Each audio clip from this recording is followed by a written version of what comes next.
Halo, assalamualaikum warahmatullahi wabarakatuh. Selamat malam teman-teman. Sebelumnya, makasih ya udah datang lagi. Mungkin kemarin ada yang udah ikut kelas, terus atau ada yang baru ikut kelas hari ini. Selamat datang. Jadi ini hari kedua kita program Sikat Ekon 30 hari bersama TK Ekonomi. Nah, tutor malam ini bakal beda lagi. Yang ngisi malam ini itu ada Kak Farhan. Jadi mungkin aku nanti bakal nambah-nambahin Kak Farhan aja. Jadi Kak Farhan boleh kenalin diri nih. Halo, suara aku udah kedengar belum ya? Udah. Oke, Assalamualaikum warahmatullahi wabarakatuh. Selamat malam semuanya. Eh, Perkenalkan, nama aku Farhan Aunillah, asal dari Subang, Jawa Barat. Terus sekarang alhamdulillah kuliah di Universitas Indonesia, mengambil jurusan ilmu politik. Mungkin perkenalan dari aku cukup segitu aja ya. Malu banget gue sumpah, aduh gue malu banget ya. Aduh malu banget.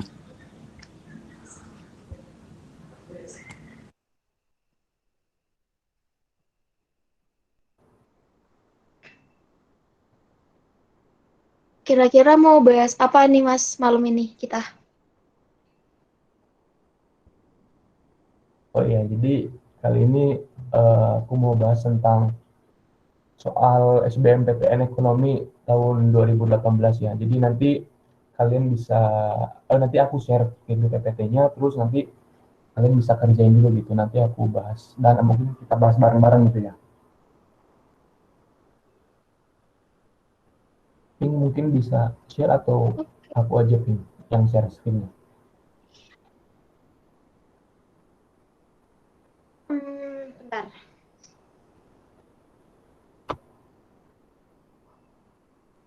Aku boleh, bentar ya Mas ya. Udah dulu. Oke.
Udah kelihatan pink tadi, pink. Oke. Mungkin bisa dari awal kali.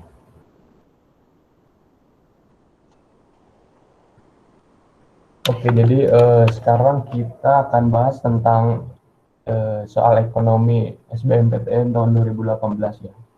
Seperti yang udah aku bilang di awal tadi, jadi kalian nanti boleh kerjain dulu soalnya. Kira-kira berapa detik Pink, waktu pengerjaannya? Menyesuaikan aja, Mas. Nanti teman-teman kita lihat bisa ada yang komen di chat, ada yang langsung ngomong. Oke, oke. Jadi menyesuaikan Mas Farhan aja. Oke, oke. Oke, buat soal nomor 1 ini ya, jadi kalian boleh dibaca sama dikerjain dulu soalnya.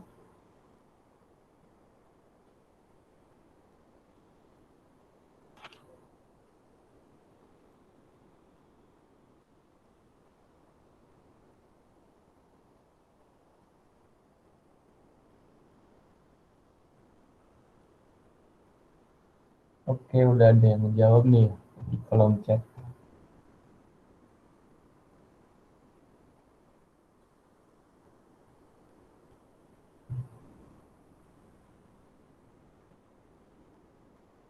Oke, karena udah ada yang jawab, Pink, boleh di next intinya apa pembahasannya?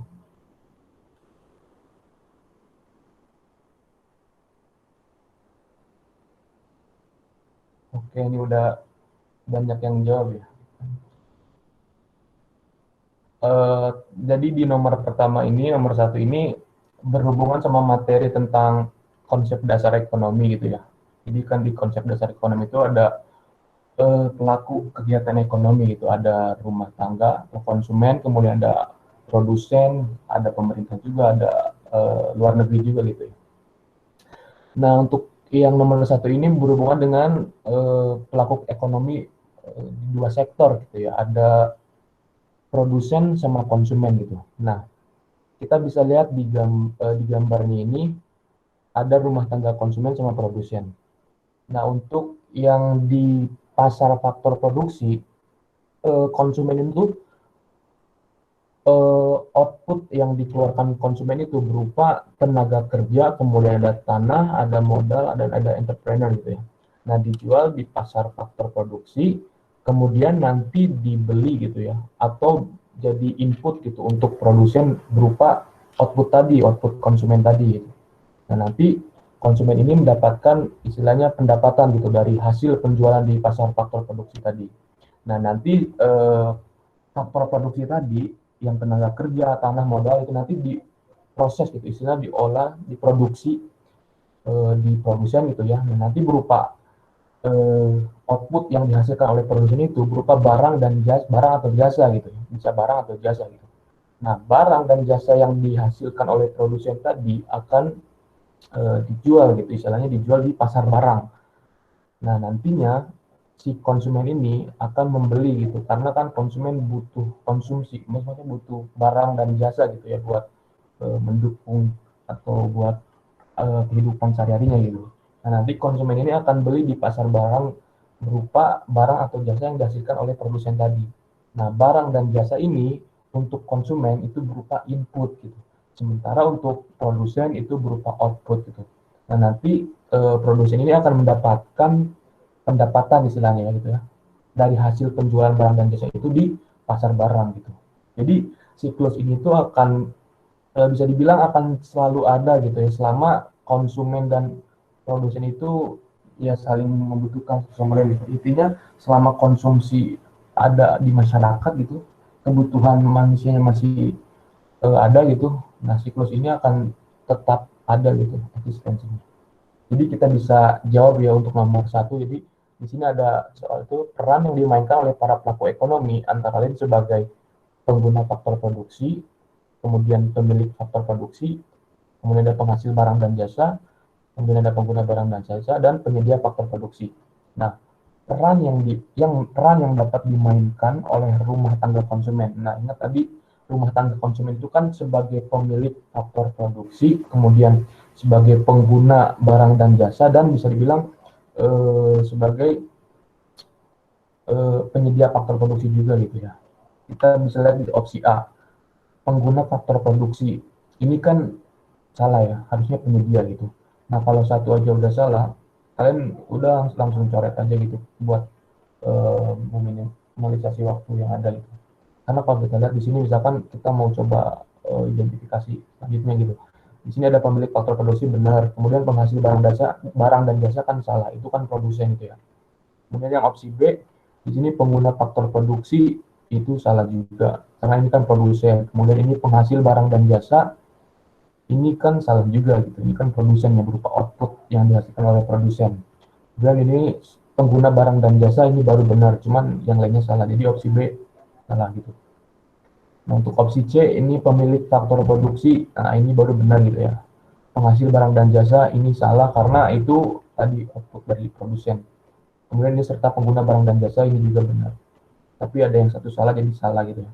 Nah, kita lihat coba opsi E dulu. Penghasil barang dan jasa ini salah ya. Pengguna barang dan jasa ini benar, penyedia faktor produksi ini juga benar. Tapi karena ada satu yang salah jadi ini coret. Nah, yang benar berarti opsi D. Pemilik faktor produksi, pengguna barang dan jasa, serta penyedia faktor produksi. Sampai sini ada yang mau ditanyain dulu nggak? Udah ini ya, udah pada paham ya? Mungkin kalau nggak ada pertanyaan bisa di next screen. D kan ya tadi ya? Iya, iya benar. Jawabannya D.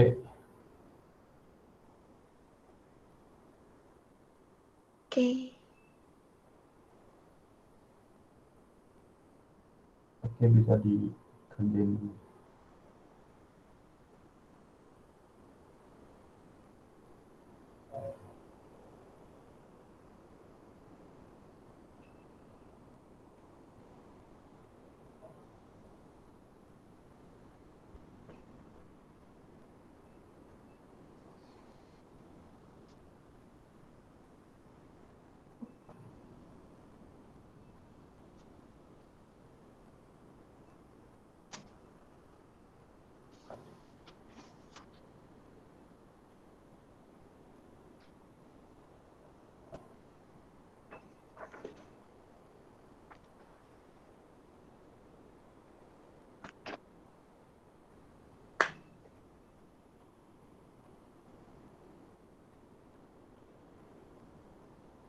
Oke, udah banyak yang jawab ya. Bisa di next aja, Pin.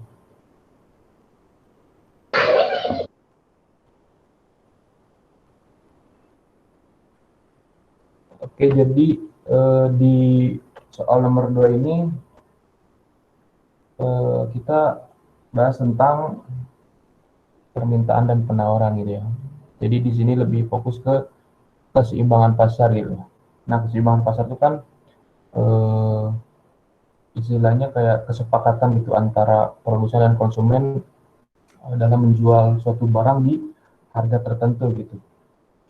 Nah, di sini soal yang nomor 2 itu eh, nanya tentang keseimbangan pasar yang baru ditandai oleh meningkatnya jumlah barang yang ditransaksikan dan tidak berubahnya harga barang. Berarti kan di sini ada peningkatan jumlah key gitu ya, jumlah key.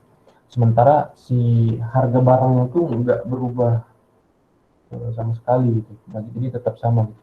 Nah, di sini di gambar ini bisa dilihat harga barang itu kan di titik equilibrium itu atau titik keseimbangannya itu kan di harga 400 dengan jumlah Q yang jadi bilang diperjualbelikan gitu ya sebesar 50 gitu. Nah, karena ini adanya pertambahan jumlah barang berarti bisa diasumsikan jumlah Q yang ada itu jadi nambah gitu. Awalnya 50 bisa jadi ke 60 atau 70 dan seterusnya gitu. Mungkin bisa kita asumsikan dulu di 60 gitu ya. Nah, ketika ada di titik 60 Q-nya, tapi harganya itu nggak naik gitu ya, dan tetap di 400, berarti kan sama-sama geser gitu ya. Permintaan atau demand-nya juga geser ke kanan gitu ya. Berarti kan kalau demand geser itu ke kanan, berarti kan ke kanan bawah gitu ya. ke kanan atas. Nah, kalau supply berarti kan ke kanan bawah gitu. Nah, berarti kalau misalkan si harga barangnya itu nggak berubah, nah, berarti antara supply dan demand-nya itu meningkat atau bergeser gitu ya. Karena ini kan berhubungannya dengan keseimbangan pasar gitu. Jadi adanya pergeseran itu. Jadi diasumsikan kalau misalkan si jumlah barang itu meningkat, tapi harga yang ada itu nggak naik atau nggak turun, berarti kan konstan gitu ya. Berarti dua-duanya itu bergeser dengan proporsi yang sama gitu. Karena kalau misalkan dilihat itu nanti si kurva demand itu akan geser ke kanan, nanti si supply-nya juga akan geser ke kanan gitu. Nah, si titik equilibrium-nya tuh cuma pindah aja yang awalnya di titik 50 itu, 50 sama 400, jadi nanti bisa pindah ke 400 sama 60 gitu. Jadi jawabannya yang E gitu ya. Peningkatan permintaan dan penawaran dalam proporsi yang sama gitu. Ada yang mau ditanyain dulu nggak?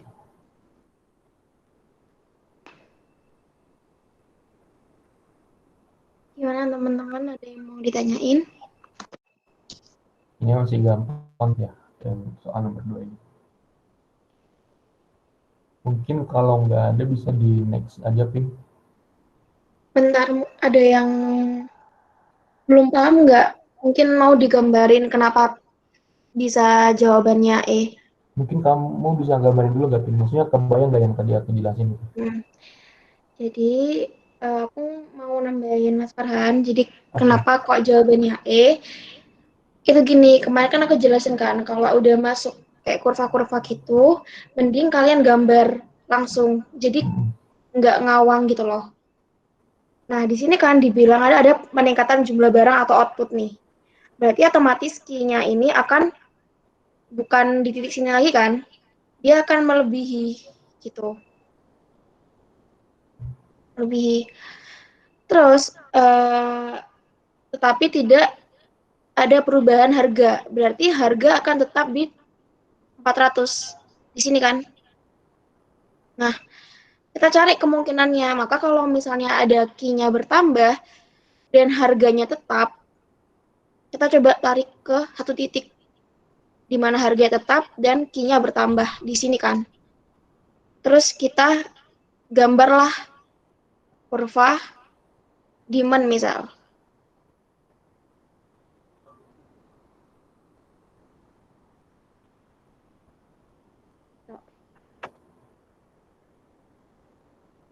Dan satunya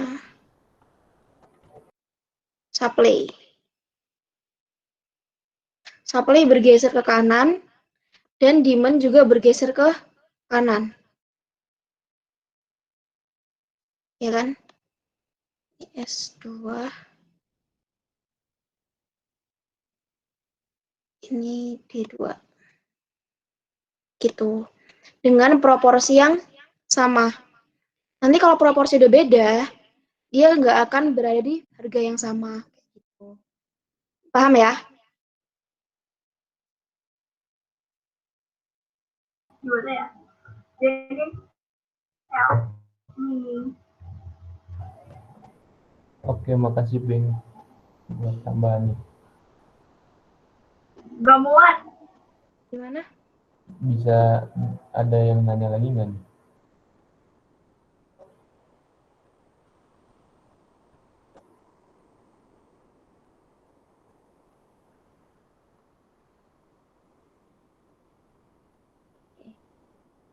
Next ya.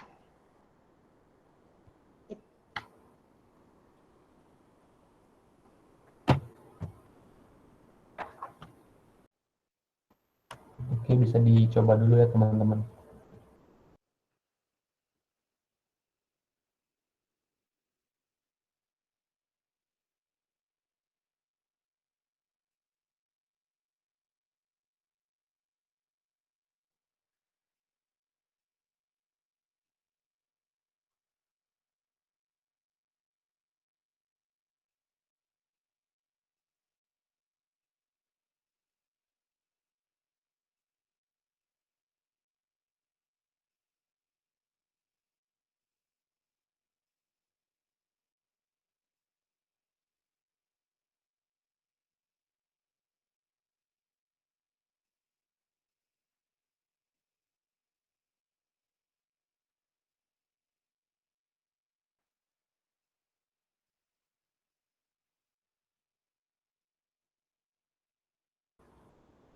Oke, udah banyak yang jawab nih ya. Boleh di next aja buat pembahasannya. Oke, jadi kan ini ngomongin tentang elastisitas itu ya. Pengertian dari elastisitas itu kan respon gitu atau kepekaan gitu ya, perubahan jumlah barang gitu ya, yang diminta gitu. Karena adanya perubahan harga barang yang secara relatif gitu, atau bisa di secara matematis bisa kayak eh, persen delta Q gitu ya, per persen delta P gitu. Itu kan sebagai jumlah barang yang diminta, terus P-nya itu kan sebagai harga barang.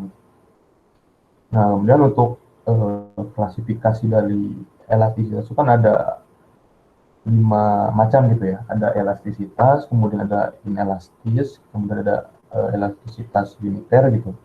Terus ada elastis sempurna, terus juga ada inelastis sempurna gitu ya. Nah, kalau elastis itu kan eh, lebih dari satu gitu ya.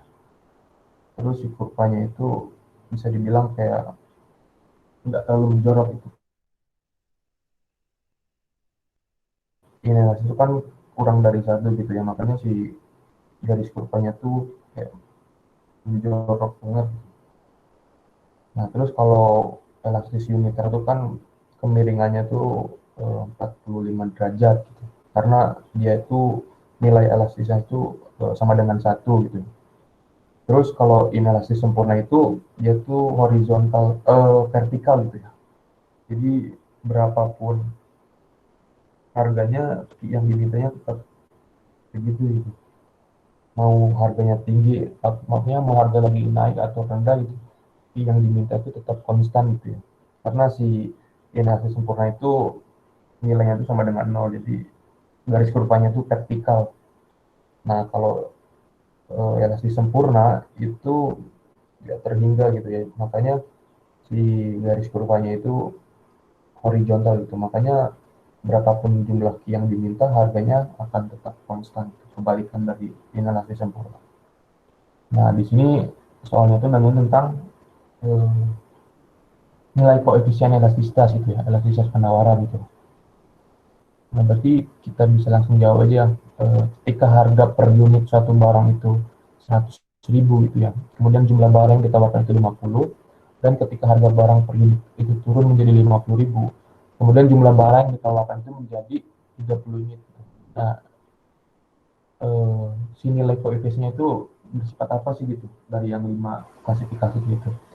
Nah, kalau buat dalam konteks yang harga barang dan jumlah barangnya itu diketahui dua-duanya gitu, misalkan ketika harga barangnya 100.000 ditawarkannya 50, kemudian ketika harganya turun jadi 50.000, jadi jumlah barang ditawarkan jadi 30, berarti kan ini diketahui dua-duanya gitu ya. Nah, buat rumusnya itu bisa pakai delta Q gitu ya, per delta P dikali P1 per Q1 gitu. Delta Q itu maksudnya jumlah barang yang bisa dibilang yang sekarang gitu saat ini dikurangi jumlah barang yang terdahulu gitu ya. Atau misalkan kalau di sini Q2 dikurangi Q1 gitu. Terus kalau misalkan delta P berarti kan harga yang sekarang dikurangi harga yang sebelumnya gitu. Berarti P2 min P1. Nah, di sini kita udah dapat eh, Q1-nya itu kan berarti 50 unit gitu ya. Kemudian P1-nya itu kan 100.000. Nah, Q2-nya itu kan 30, terus P2-nya itu 50.000 gitu. Nah, buat nyari delta Q tinggal dikurangi aja, 30 dikurangi 50 berarti dapat min 20 dibagi 50.000, karena itu kan P2 dikurangi P1 gitu ya. 50.000 dikurangi 100.000 gitu. Jadi kan dapat di sini min 50.000, makanya itu sama dengan min 20 per min 50.000 gitu ya. Nah, nanti dikali P1, P1 ini kan udah ada tuh, P1 nya kan 100.000 ya. Nah, P1 nya 100.000 dibagi Q1, Q1 kan tadi udah dapat 50. Nah, berarti nanti Setelah disederhanakan nanti akan didapatkan min 20 per min 25 gitu. Nah, dia hasil akhirnya ketemulah 0,8. Nah, karena nilainya kurang dari 1, berarti kan tadi udah aku jelasin, kalau misalkan lebih dari 1 itu elastis, kemudian ada yang sama dengan 1, sama dengan 0, dan tak terhingga. Nah, kalau kurang dari 1, berarti masuknya ke inelastis gitu ya. Jadi jawabannya yang C. Gimana, ada yang masih bingung nggak? Mungkin Pink mau nambahin atau gimana? Enggak sih, cuma teman-teman ada pertanyaan nggak Mas Yan? Kalau masih bingung, boleh nanya.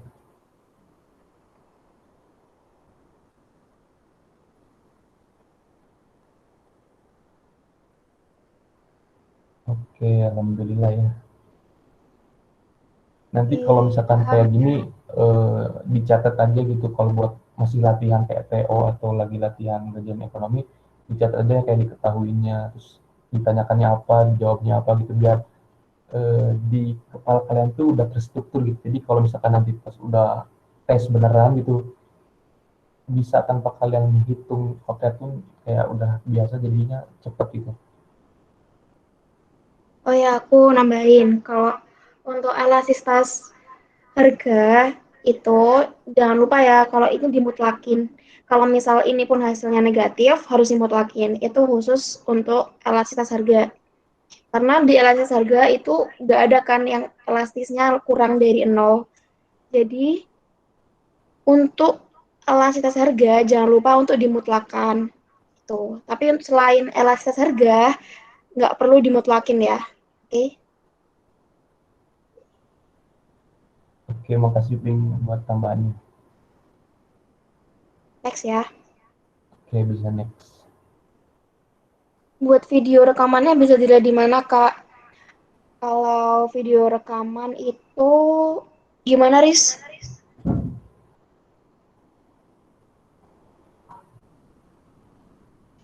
Ini mungkin nanti video rekamannya aku taruh di Drive kayak biasanya, kalau enggak nanti juga aku ingin upload ke YouTube-nya TKA Ekonomi. Itu ada yang nanya Ping.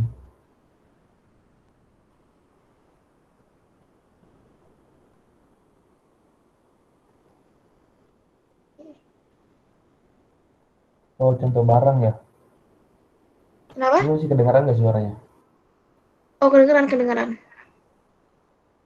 Oh, mungkin aku contohin aja ya barangnya ya. Kalau buat elastis itu ciri-cirinya itu kan banyak barang substitusinya gitu ya, ada barang penggantinya karena si kurvanya itu miringnya nggak terlalu menjorok banget gitu.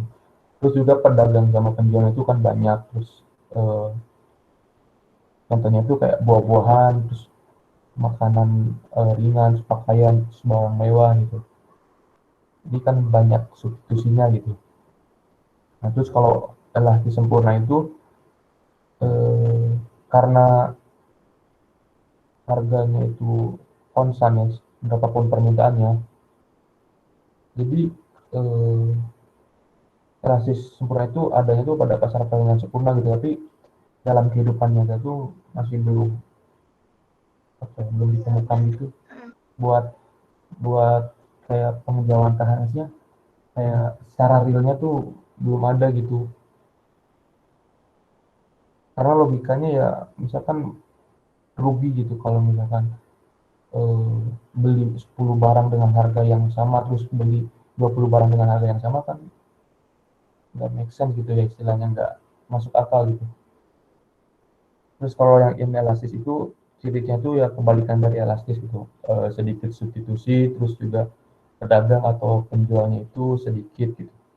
Contohnya kayak barang kebutuhan pokok, terus ada istilahnya kayak PLN juga masuk gitu ya, buat listrik, air gitu. Karena berapapun harganya gitu, mau naik mau turun, jumlah key-nya itu nggak akan terlalu signifikan banget gitu mau meningkat atau menurunnya itu. Nah kalau inhalasi sempurna itu kan ciri-cirinya tuh kan barangnya itu kan sangat terbatas gitu ya, dan nggak bisa ditambah gitu karena key-nya itu berapapun harganya tetap segitu gitu. Terus biasanya penjualnya itu dengan sistem lelang gitu, contohnya kayak barang lelang. Terus misalkan iya barang lelang, berapapun harganya kan orang bakal beli. Terus yang terakhir elastis unitary itu sama kayak elastis sempurna gitu, barang yang memiliki elastis unitary itu nggak pernah ada gitu dalam kehidupan secara real gitu. Itu sih ya paling Pak buat contohnya. Ada yang mau ditambahin nggak, Ping? Iya gitu sih benar. Jadi yang elastis yang jelas tuh ya elastis, inelastis itu jelaslah perbedaannya apa. Tapi kalau elastis sempurna itu yang paling nggak kelihatan sih, karena kan dia bentuknya horizontal gitu kan, dan itu adanya di pasar persaingan sempurna, benar kata Mas Farhan. Dan sebenarnya pasar persaingan sempurna itu pun kita belum benar-benar tahu apakah benar-benar ada pasar itu gitu. Terus yang inhalasi sempurna ya contohnya tanah gitu. Aku nggak bisa memastikan sih untuk inhalasi sempurna atau uniter, dan uniter itu barangnya apa. Cuman kalau dari buku, dari sumber-sumber itu biasanya tanah. Terus kalau uniter itu kebutuhan sekunder. Tapi emang paling jarang banget sih ditanyain karena susah gitu untuk mendeskripsikan barangnya tuh apa. Gitu. Jelas ya? Iya benar-benar. Ada yang nanya dulu nggak?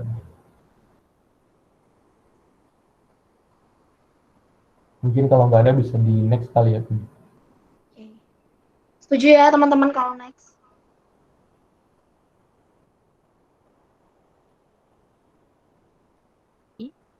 Iya, Kak.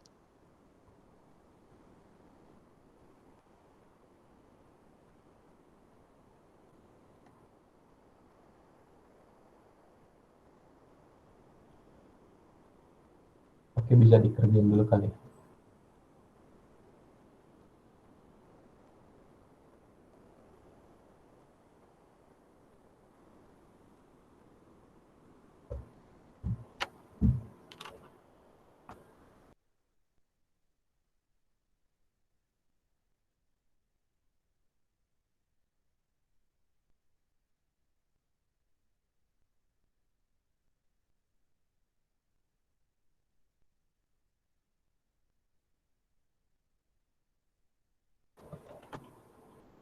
Oke, udah banyak yang jawab juga ya.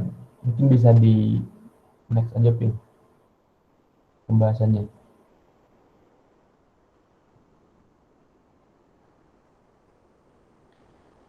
Oke, jadi soal nomor 4 ini kan ngomongin tentang materi biaya produksi gitu ya. Jadi kan biaya produksi itu kan biaya yang harus dikeluarkan eh, oleh produsen gitu untuk memproduksi suatu barang gitu ya. Nah, di biaya produksi itu ada biaya, mungkin buat pengetahuan aja ya, ada biaya eksplisit gitu sama biaya implisit gitu ya. Nah, kalau biaya eksplisit itu kan eh, secara secara mudahnya gitu ya. Kalau biaya eksplisit itu si produsen itu mengeluarkan uang gitu karena gitu.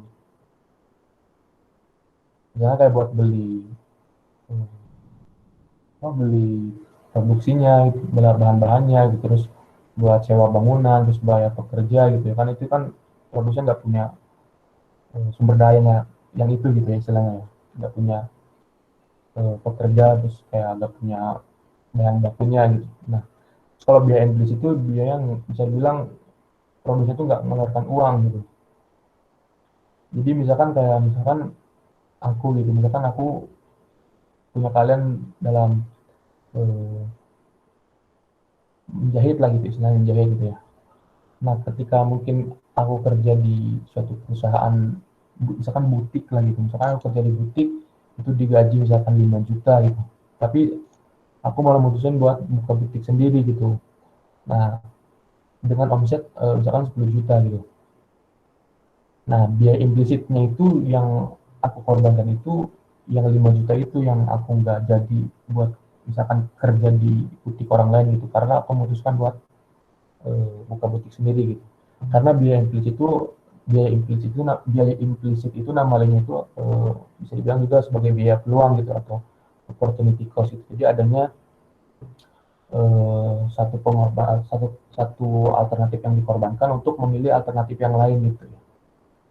Nah, terus di biaya produksi itu ada yang dinamakan dengan biaya tetap dan biaya variabel gitu, atau fixed cost sama variable cost gitu ya. Nah, fixed cost itu adalah biaya yang harus dikeluarkan gitu ya. Walaupun si perusahaan itu mau memproduksi 100 ribu, 1 juta ataupun berapapun gitu ya, si biaya fixed cost itu tetap harus dikeluarkan gitu, dan jumlahnya itu akan selalu tetap gitu, nggak tergantung sama jumlah ki yang diproduksi sama sama suatu perusahaannya itu. Misalkan kayak ada produsen donat gitu ya. Nah, misalkan produsen donat itu fixed cost-nya itu 1 juta gitu misalkan dalam 1 bulan lah gitu. Nah, uang 1 juta itu fixed cost yang harus dikeluarkan produsen donat itu akan tetap sama gitu, berapapun jumlah ki yang ataupun berapapun jumlah donat yang dihasilkan si produsen itu dalam 1 bulan gitu. Nah, kebalikan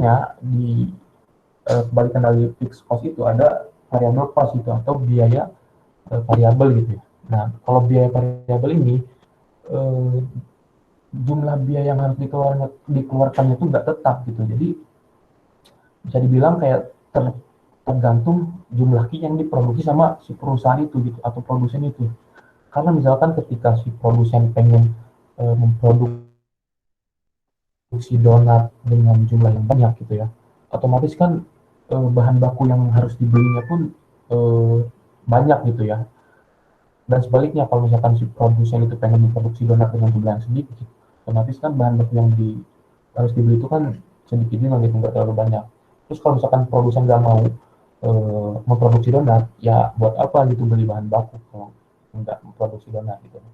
Jadi intinya kalau biaya variabel itu tergantung sama jumlah ki yang diproduksi sama si produsennya itu. Nah, kita bisa jawab soal nomor 4 gitu ya. Jadi di sini pertanyaan itu kan jenis biaya yang tidak perlu dikeluarkan oleh perusahaan ketika tidak berproduksi. Nah, kalau biaya tetap kan itu mau perusahaan produksi atau enggak pun dia tetap harus mengeluarkan gitu ya. Berarti kan ini salah. Nah, kalau biaya total atau total cost itu adalah penjumlahan. Jadi total cost itu penjumlahan dari fixed cost hmm, sama variable cost gitu ya. Namanya total cost gitu. Jadi penjumlahan keduanya. Jadi kan ini juga enggak gitu ya. Terus biaya margin itu kan penambahan satu biaya gitu ya, penambahan biaya karena adanya penambahan satu unit barang yang diproduksi gitu ya. Intinya kalau ada kata marginal itu pasti adanya penambahan apa karena adanya tambahan satu apa gitu. Tergantung sama konteks di situnya, karena di sini konteksnya biaya gitu ya. Marginal cost berarti ada penambahan satu biaya gitu ya. Nah, kalau biaya peluang itu tadi opportunity cost ya, karena adanya satu alternatif biaya yang dikorbankan untuk memilih alternatif yang lain gitu. Jadi untuk soal nomor 4 jawabannya D gitu, biaya variabel. Ada yang mau ditanyakan dulu ya?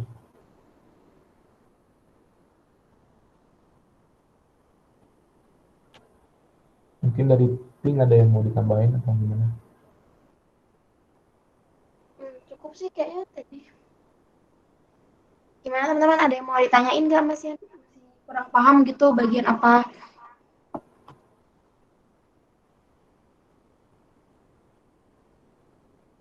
Kak, kalau biaya peluang itu ada ketentuannya nggak? Ketentuan di mana maksudnya?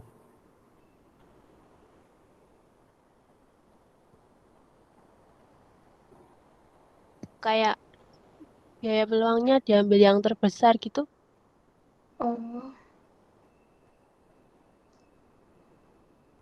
gimana mau Mas Farhan atau aku yang jawab? Mungkin nggak apa-apa Ping dulu deh. Jadi biaya peluang itu kita ambil biaya yang paling besar. Jadi kan biaya peluang itu adalah biaya yang kita korbankan ketika kita memilih alternatif lain gitu kan. Jadi misal kita eh, antara sekolah, jualan nasi sama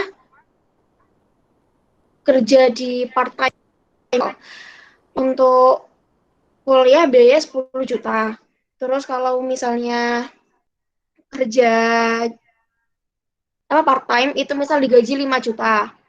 Terus kalau jualan nasi misal gaji per bulan 4 juta gitu.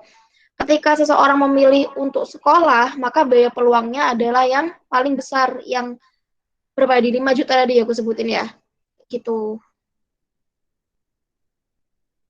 Gimana, paham nggak? Paham, Kak. Makasih. Iya, sama-sama. Yang lain gimana? Maaf.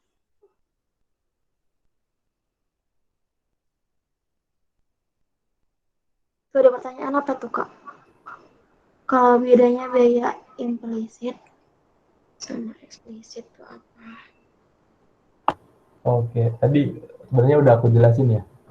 Jadi secara garis besar tuh intinya kalau biaya eksplisit itu ada uang yang harus dikeluarkan gitu sama perusahaan. Tapi kalau misalkan biaya implisit itu nggak ada uang yang harus dikeluarkan gitu. Secara apa? Secara garis besar gitu gitu buat mengingat konsepnya. Gimana? Kejawab nggak?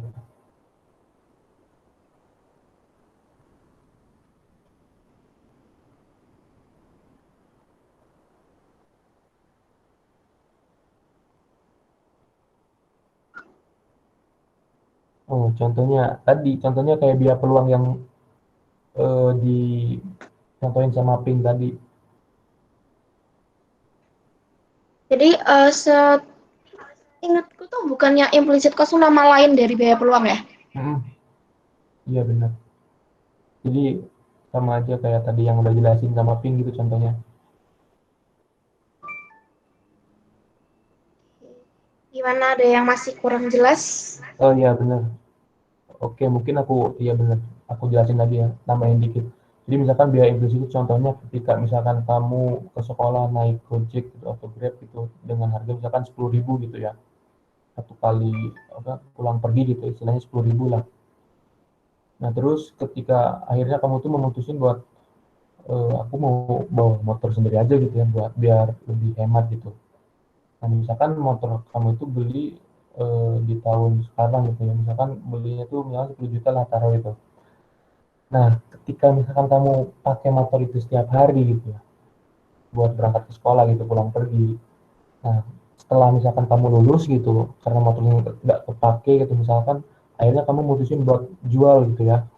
Nah, awal kamu beli itu 10 juta, terus kamu jual di misalkan ternyata 7 juta gitu ya. Nah, yang 3 jutanya itu disebut dengan biaya implisit atau biaya penyusutan gitu. Karena ya tanpa kamu sadari, si nilai jual motor itu tuh terus berkurang gitu seiring berjalannya waktu gitu. Sampai akhirnya setelah kamu 3 tahun pakai dan kamu jual motornya, harga motornya itu turun gitu sampai 7 juta gitu. Nah, yang 3 jutanya itu disebut dengan biaya implisit ya.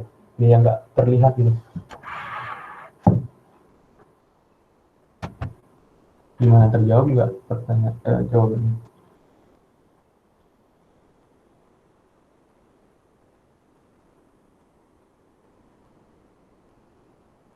Oke, mungkin udah nggak ada yang nanya lagi, Pink. Oke. Jadi jelas ya teman-teman bedanya eksplisit sama implisit. Intinya kalau eksplisit itu dia bisa kita lihat secara fisik, kalau implisit enggak gitu.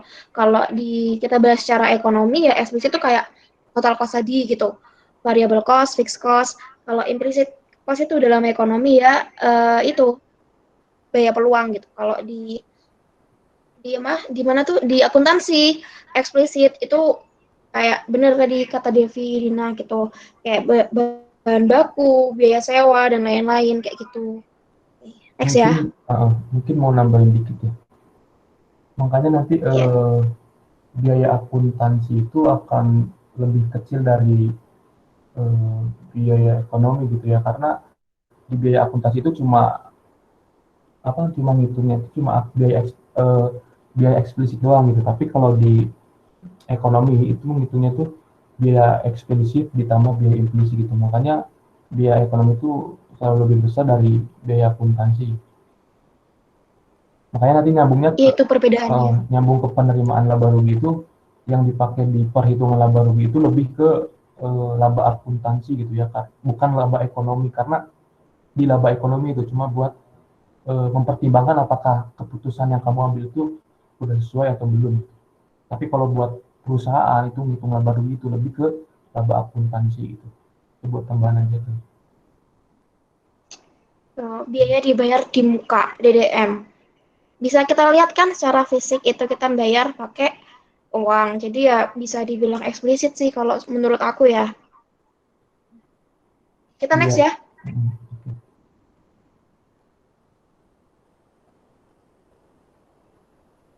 Oke, ini bisa dijawab dulu deh. Ini nyambung sama yang tadi sih.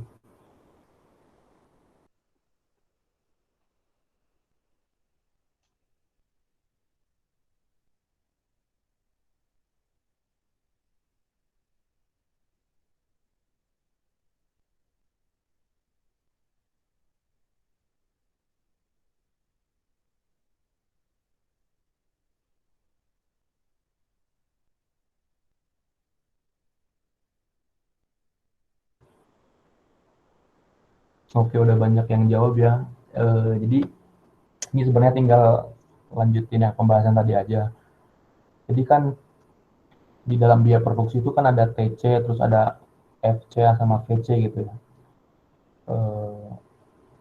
FC itu kan fixed cost gitu, biaya tetap ya. Terus ada variable cost itu kan biaya yang berubah gitu ya, sesuai jumlah yang diproduksi. Nah, pertambahan itu atau penjumlahan antara FC ditambah VC itu dinamakan dengan total cost gitu atau biaya total. Nah, berarti kita udah bisa langsung jawab soal nomor 5 nih. Kurva biaya total atau TC menggambarkan hubungan antara lain jumlah input yang digunakan dan biaya total. Ini kan enggak ya. Jumlah output yang diproduksi dan biaya total. Nah, berarti kan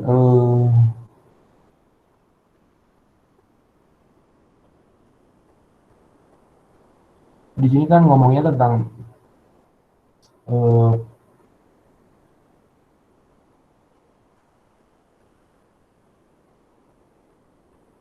di biaya produksi itu kan ngomongin tentang kuantitas produksi gitu ya, kuantitas produksi dan biaya produksi gitu. Jadi misalkan kalau TC itu kan tadi itu kan ngomongin tentang biaya produksi gitu ya, penjumlahan antara fixed cost sama variable cost.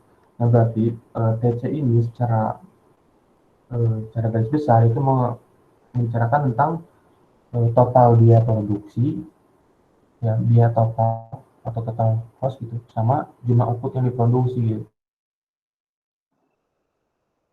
Untuk produksi itu kan berupa jumlah,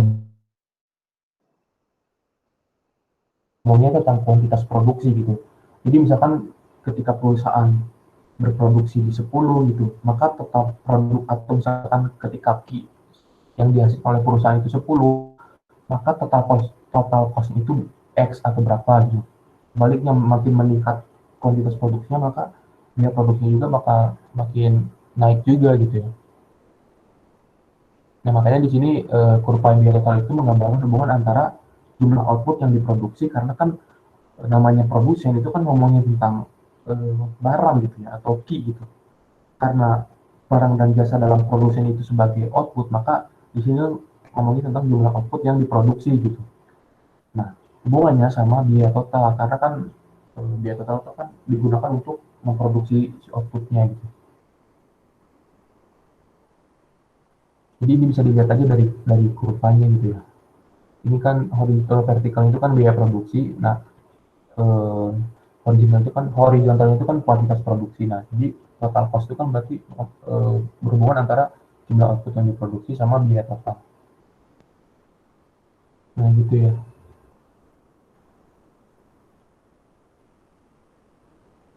Ada yang mau tanya gitu nggak?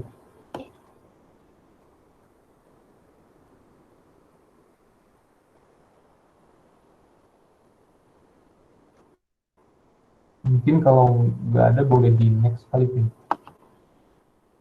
Bener nih teman-teman, nggak ada yang nanya.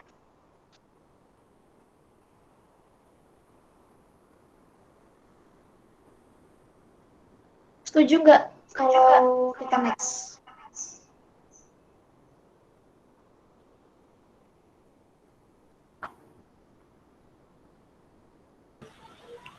Cukup, Oke.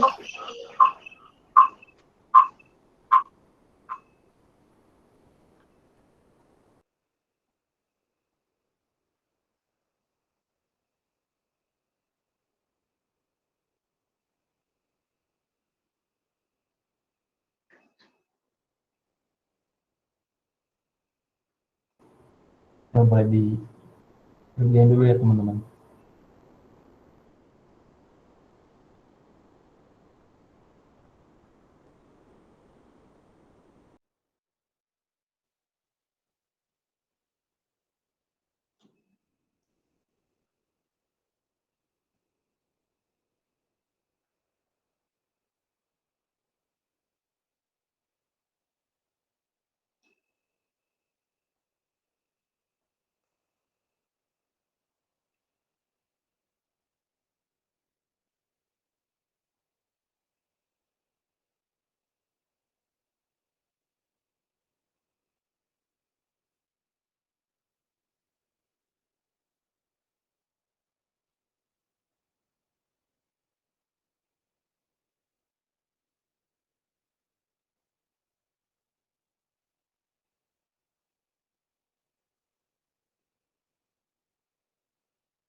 Ini belum ada yang jawab ya, Pin.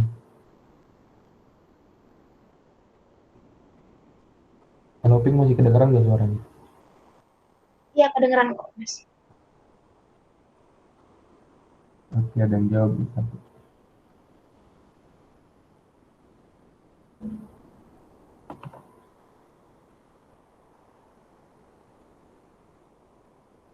Mungkin bisa di next pembahasannya, Pin.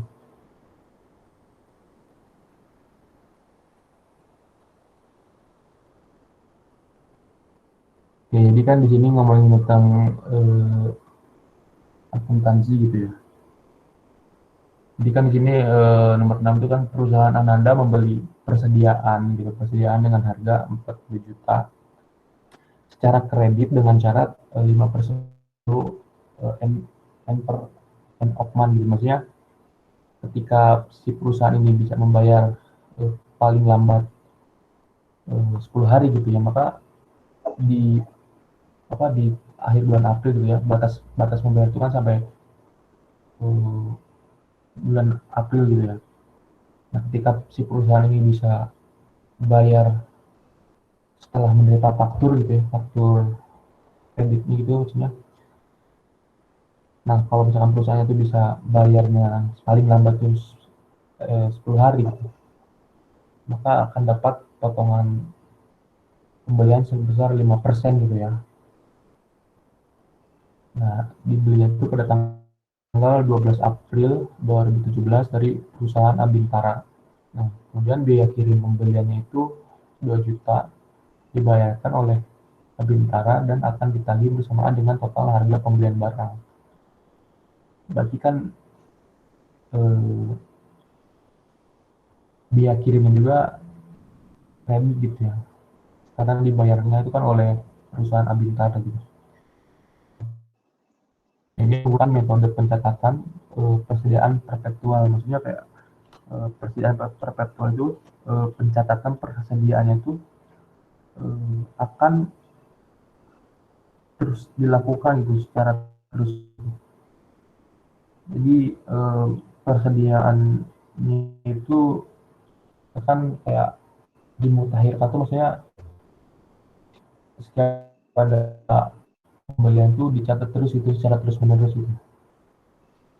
Nah, jika perusahaan membayar pada tanggal 18 April 2017, jumlah untuk pembayaran tersebut adalah, nah berarti kan 12 April ke 18 April itu beda 6 hari gitu ya. Berarti karena perusahaan membayar lebih cepat dari syarat 10 hari tadi, berarti kan perusahaan dapat potongan diskon pembelian sebesar 5% gitu ya, karena sesuai sama syarat yang tadi. Nah, nanti kita bisa tulis nih, pada tanggal 12 April 2017 persediaan barang dagangnya itu 40 juta gitu ya. Nah, terus kan utang dagangnya, karena ini utang gitu ya, karena ini utang, berarti kan persediaan barang dagang itu udah didapat gitu. Berarti kan ada di debit gitu ya. Nah, kalau utang dagang itu kan karena tadi kredit, berarti kan sebagai utang dagang gitu. Nah, 40 jutanya itu ada di kredit gitu. Nah, terus persediaan barang dagang itu 2 juta dari yang biaya kirim tadi. Nah, utang dagangnya balik lagi kayak tadi kan karena kredit akhirnya jadi utang dagang gitu ya, sebesar 2 juta. Nah, terus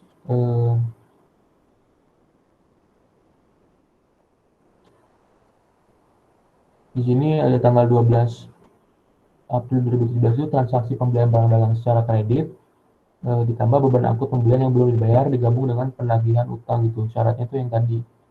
Makanya di tanggal 18 itu nanti didapat kelulusan utang plus beban angkut ada potongan gitu. Pembelian itu 5% dari 40 juta gitu. Berarti kan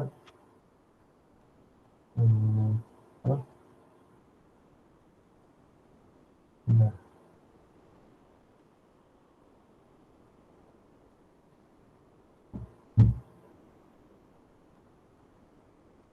Kita ada potongan gitu ya, pembelian 5% dari 40 juta. Nah, nanti di eh, di tanggal 18 nya nanti didapatlah gitu utang dagang itu 22 juta, kemudian persediaan barang dagangnya 2 juta, dan kasnya itu nanti 40 juta ya. Mungkin dari Pink ada yang mau Jadi ditambahin nggak? ini setuju jawabannya yang mana nih Kak? Jadi jawabannya yang eh, B ya.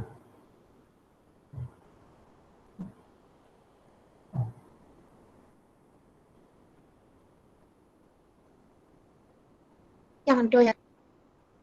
Kalau menurut aku sih yang B ya jawabannya. Kalau dari Pink ada apa kurang setuju gitu sama jawaban aku? B berarti. Kalau menurut Pink yang mana?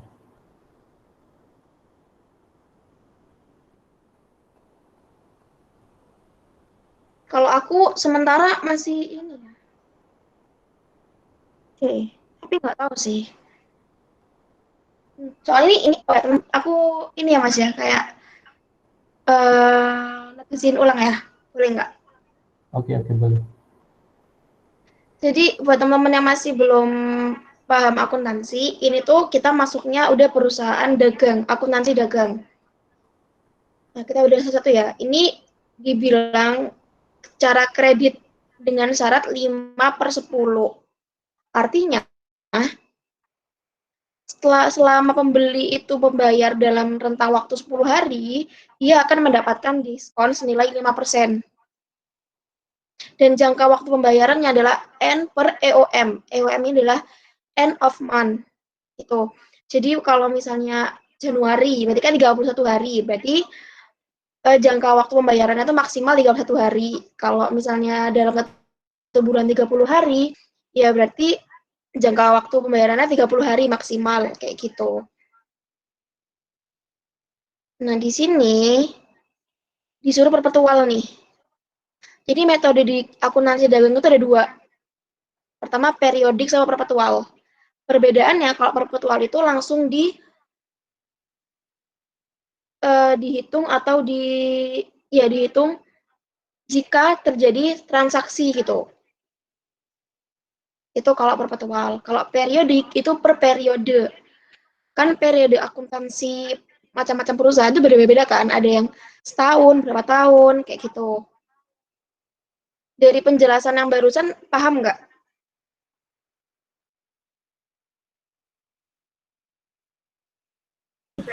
Ulang dikit, Kak. Gimana?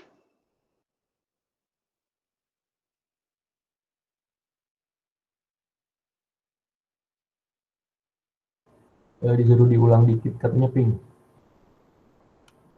Diulang dikit dari yang mana?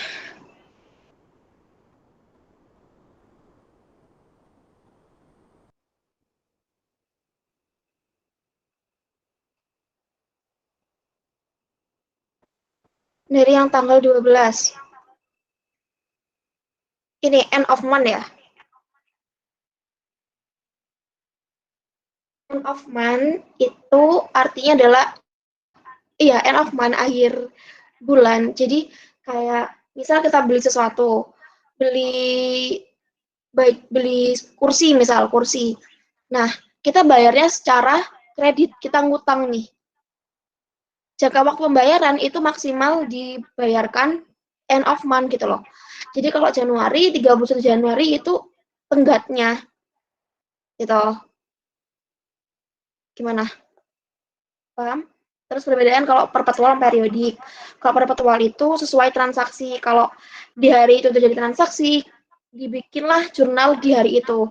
Tapi kalau periodik itu dibikinnya sesuai periode akuntansi masing-masing perusahaan. Oh ya Mas, itu jawaban do itu dari ini, dari sananya.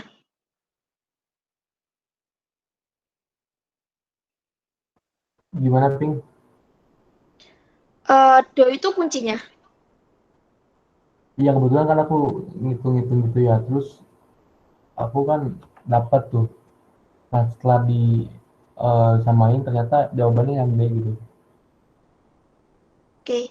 Jadi buat Mungkin buat nomor sementara 6 itu kita yang B kalau kalau menurutku kita ini dulu ya, mungkin kita kunci maksudnya tambahin dulu kan. jangan patokan dulu soalnya aku agak kurang setuju sih. Nanti kalau misalnya udah fix jawabannya apa, bakal kita bahas lagi, oke?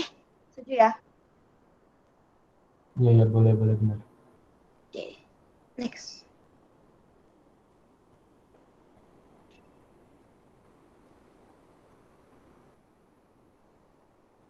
Itu bisa dikerjain dulu ya.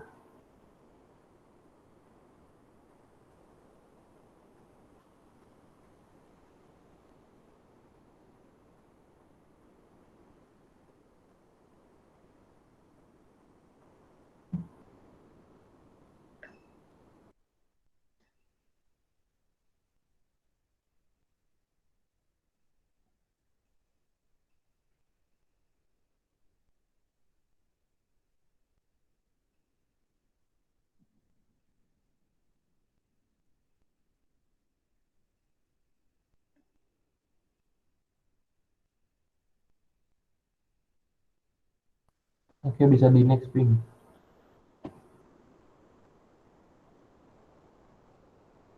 Jadi ini kan ngomongin tentang pasar ya, bentuk pasar gitu ya. Nah ada kan pasar itu kan ada pasar persaingan sempurna, monopolistik, oligopoli dan monopoli. Nah ini kita fokus di monopolis gitu ya.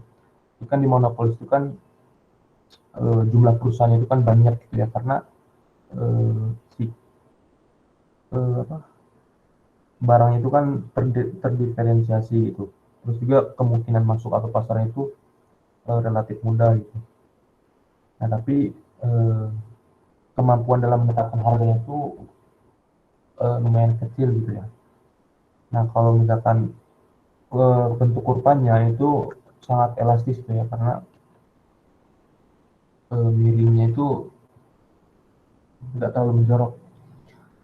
Nah kalau misalkan elastis gini, jadi kebijakan harga yang seharusnya dilakukan oleh monopoli jika ingin meningkatkan penerimaan total adalah, jadi kan kalau elastis itu kalau misalkan harga barangnya naikkan itu justru penerimaannya tuh akan turun gitu, dan sebaliknya kalau misalkan harga barangnya itu diturunin penerimaan pengusaha itu akan naik gitu karena tadi karena si kurvanya itu miringnya tuh nggak terlalu menjorok gitu. Beda sama inelastis gitu. Beda sama inelastis gitu.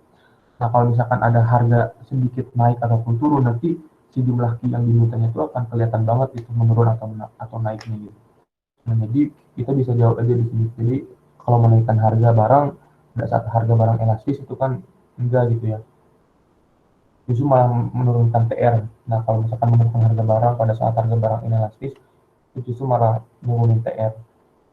Menaikkan harga barang pada saat harga barang unitary elastis kan ini eh, enggak juga gitu ya. Yang E juga enggak. Berarti jawabannya itu yang B gitu. Menurunkan harga barang jika permintaan barang memiliki sifat elastis, karena elastis itu tadi karena ketika harga barangnya diturunin justru permintaan total itu akan naik gitu. Jadi jawabannya yang B ya. Ini hubungannya sama yang elastisitas gitu. Karena di pasar kan ada bentuk apa kurva permintaan. Gitu, ada yang mau tanya dulu nggak? Nah, teman-teman ada yang masih kurang paham nggak?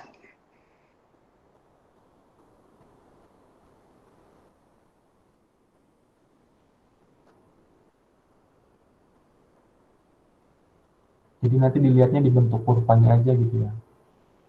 Nah, kalau misalkan di kurva persaingan monopolistik itu si bentuk kurvanya itu elastis gitu. Jadi kalau elastis tadi harganya turun, justru penerimaan produksinya itu naik gitu.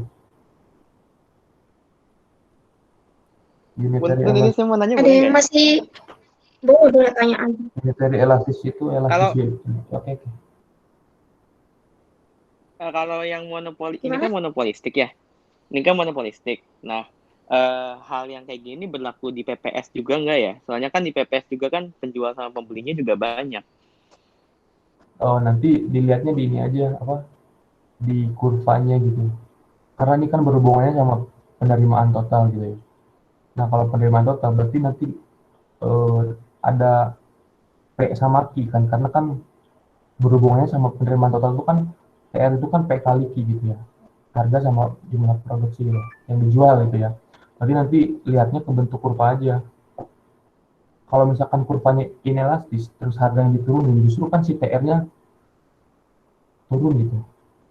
Jadi kalau di inelastis, harusnya harganya itu dinaikkan gitu. Nah, sebaliknya kalau di kurvanya itu elastis, kalau harganya diturunin, justru permintaannya itu akan naik, penerimaan produksinya itu akan naik gitu. Dan sebaliknya. Gitu ya, jadi Aku dilihatnya boleh di tanya bentuk nggak? kurvanya. Oke, boleh. Oh, berarti ini ngomonginnya ini ya. Berarti lebih ke elastis atau inelastisnya ya. Berarti di PPS juga bisa elastis, bisa elastis gitu. Berarti kalau misalnya kita ngelihat PPS-nya itu elastis, berarti yang harus dilakukan untuk naikin TR atau total revenue-nya berarti diturunin harganya begitu ya. Iya, benar. Jadi aku mau nambahin ya, gini. Perbedaannya antara monopolistik, PPS, oligopoli, dan monopoli gitu. Kalau kita ngomongin monopoli, persaingan harga nggak ada kan? Karena hanya satu pasar, dalam pasar itu hanya ada satu produsen, ya kan? Jadi tidak ada persaingan harga di situ. Kalau oligopoli, persaingan harganya antar produsen. Ya emang sih antar produsen, tapi dia kan cenderung kaku, kayak kemarin yang ikut kelas mungkin. Jadi kalau si penguasa pasar akan menaikkan harga, maka perusahaan lain akan ikut menaikkan harga. Itu juga kebalikannya. Itu kalau di oligopoli. Nah, kalau di monopolistik itu kan hampir sama seperti PPS, ya kan? Nah, akhirnya yang kita lihat itu persaingan harganya gimana. Di sini itu kita benar terfokusnya ke barang itu jenis elastisitasnya apa gitu. Karena udah ketentuan sih, udah pasti kalau barang elastis untuk menaikkan revenue, maka dia akan menurunkan. Karena logikanya barang elastis ini adalah barang mewah kan, barang-barang konsumsi yang ya mahal-mahal gitu, yang mewah-mewah gitu loh. Dibayangin aja kalau harga barang mewah ini akan naik, otomatis orang-orang akan mengurangi konsumsi di barang ini gitu kan. Beda sama inelastis. Kalau barang inelastis itu kan kebutuhan pokok. Artinya tiap harinya kita akan tetap membutuhkan untuk konsumsi barang ini. Jadi maupun harganya akan naik, orang akan tetap konsumsi. Makanya kalau di barang inelastis, untuk menaikkan revenue-nya, kita harus menaikkan harga gitu. Kalau di elastis, harus menurunkan harga gitu. Gimana, clear? Oke, makasih Kak. Iya, sama-sama. Yang lain gimana?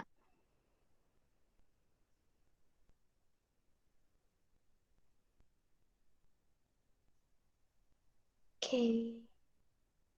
Gimana Mas, next nggak? Oke, boleh kalau nggak ada yang nanya lagi.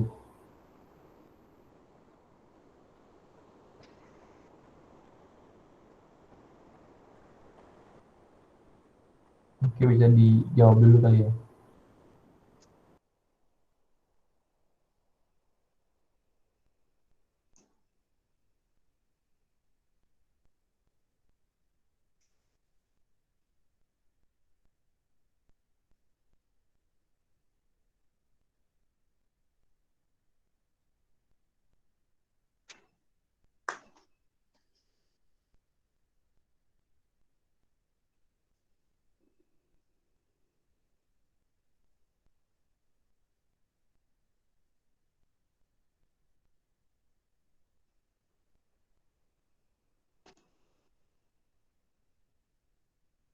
Oke, mungkin bisa di next pembahasannya kali ya. Jadi kan ini sesuai sama metode ya. Jadi kan di pendapatan nasional itu ada metode produksi, terus ada benar pengeluaran nggak mungkin meningkat kalau pendapatannya nggak naik ya. Benar. Jadi kan ada melalui 3 pendekatan, ada produksi, kemudian ada pendapatan dan pengeluaran gitu ya.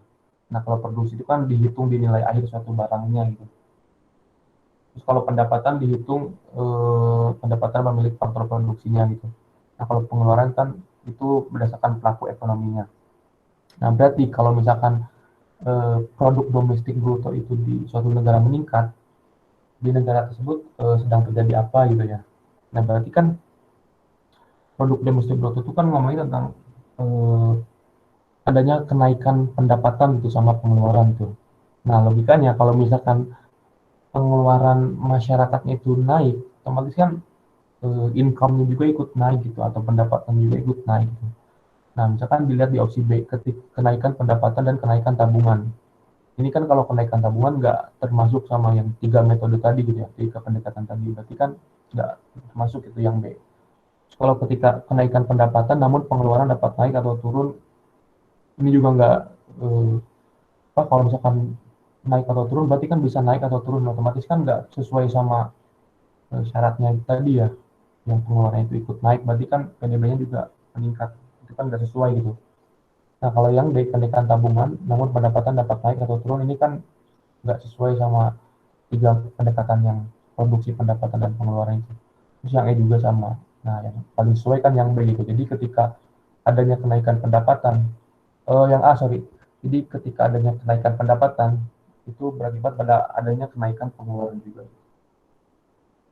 Ini hubungannya sama pendapatan nasional gitu ya, di materinya.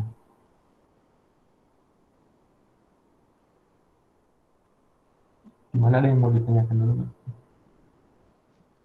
Kalau investasinya dalam suatu negara naik, itu berarti PDB-nya lagi naik juga nggak? Bukan investasi maksudnya, maaf. Harga suatu barang di negara tersebut naik, itu berarti PDB lagi naik nggak? Soalnya kan itu kan kenaikan harga kan dipengaruhi sama permintaan yang tinggi juga gitu. Berarti kan ada kenaikan pendapatan. Ulang gimana awal tidak awal? Gimana masih? Boleh diulang nggak? Kalau di suatu negara dia sedang meningkat harga, ya. Kalau misalnya suatu negara dia meningkat suatu harga barang sama jasanya. Nah, apakah itu tuh berpengaruh sama kenaikan PDB juga? Soalnya kan kenaikan suatu harga barang atau jasa itu kan dipengaruhi oleh permintaan sama penawaran juga. Berarti itu kan permintaannya tinggi juga. Kan kalau permintaan tinggi kan menyebabkan harganya juga naik gitu.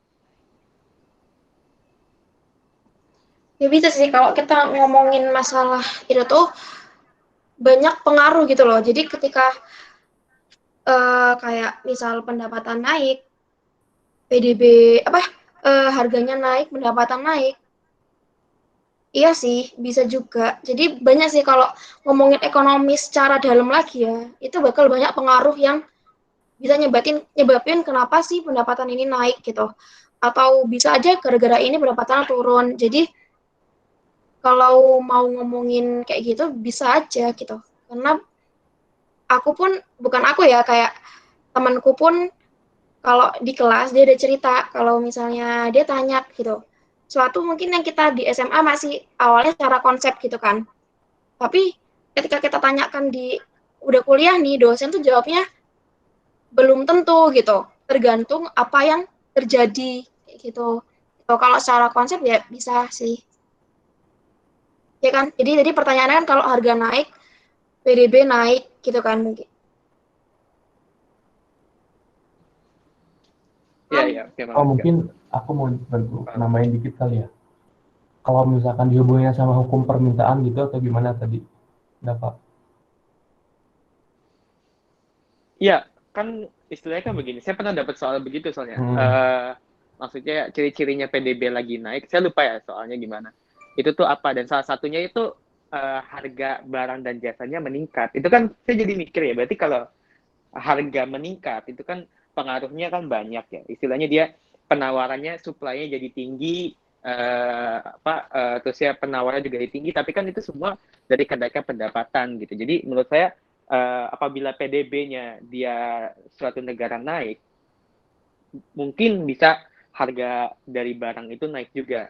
Nah, mungkin kalau misalnya naiknya sudah terlalu tinggi, nggak terkendali, itu juga bisa menyebabkan inflasi gitu. Saya mikirnya begitu sebelumnya. Iya, benar. Tapi kalau misalkan kita hubungin ke hukum permintaan, justru malah nanti ketika harganya naik, tapi kan jumlah key-nya malah turun gitu ya. Kalau misalkan kita hubunginnya ke hukum permintaan aja gitu. Kalau aku pahamnya gini sih, PDB itu kan ada dua pendekatan kan. Ada pendekatan penerimaan sama pengeluaran. Nah, kalau pengeluaran itu ada CIGXM, bener nggak? Nah, C itu kan merupakan komponen konsumsi kan, konsumsi masyarakat. Lah, konsumsi masyarakat itu kita ambil dari mana? Kita ngitungnya pasti dari itu toh apa kayak berapa banyak konsumsi yang masyarakat lakukan gitu. Kalau harganya semakin tinggi, otomatis nilainya kan semakin besar, bukannya kayak gitu. Jadi PDB bisa naik gitu. Iya benar-benar. Jadi kalau pengeluarannya makin tinggi kan otomatis PDB-nya makin naik gitu ya. Gimana? Bisa diterima nggak? Atau kamu mau ngasih pandangan lain? Ya, saya setuju. Setuju itu. Kalau menurut aku jadi kirain itu jadi kayak tuh kalau misalkan di pasarnya itu kan harga itu meningkat gitu ya, Pak. Misalkan harganya meningkat terus kalau misalkan dihubungin sama hukum permintaan kan kalau harga meningkat justru permintaan dari konsumen akan menurun gitu, otomatis nanti ke daya beli yang dilakukan oleh konsumen kan akan istilahnya menurun juga gitu terhadap barang, terus pengeluaran itu akan menurun gitu. Saling berkaitan sih emang. Tapi kalau dari pertanyaan tadi, kalau emang harga naik, pendapatan naik, ya PDB naik, mungkin bisa dilihat dari satu komponen PDB itu. Contohnya kayak konsumsi tadi, konsumsi masyarakat. Kayak gitu sih emang. Yang lain gimana? Iya benar-benar. Yang lain paham nggak?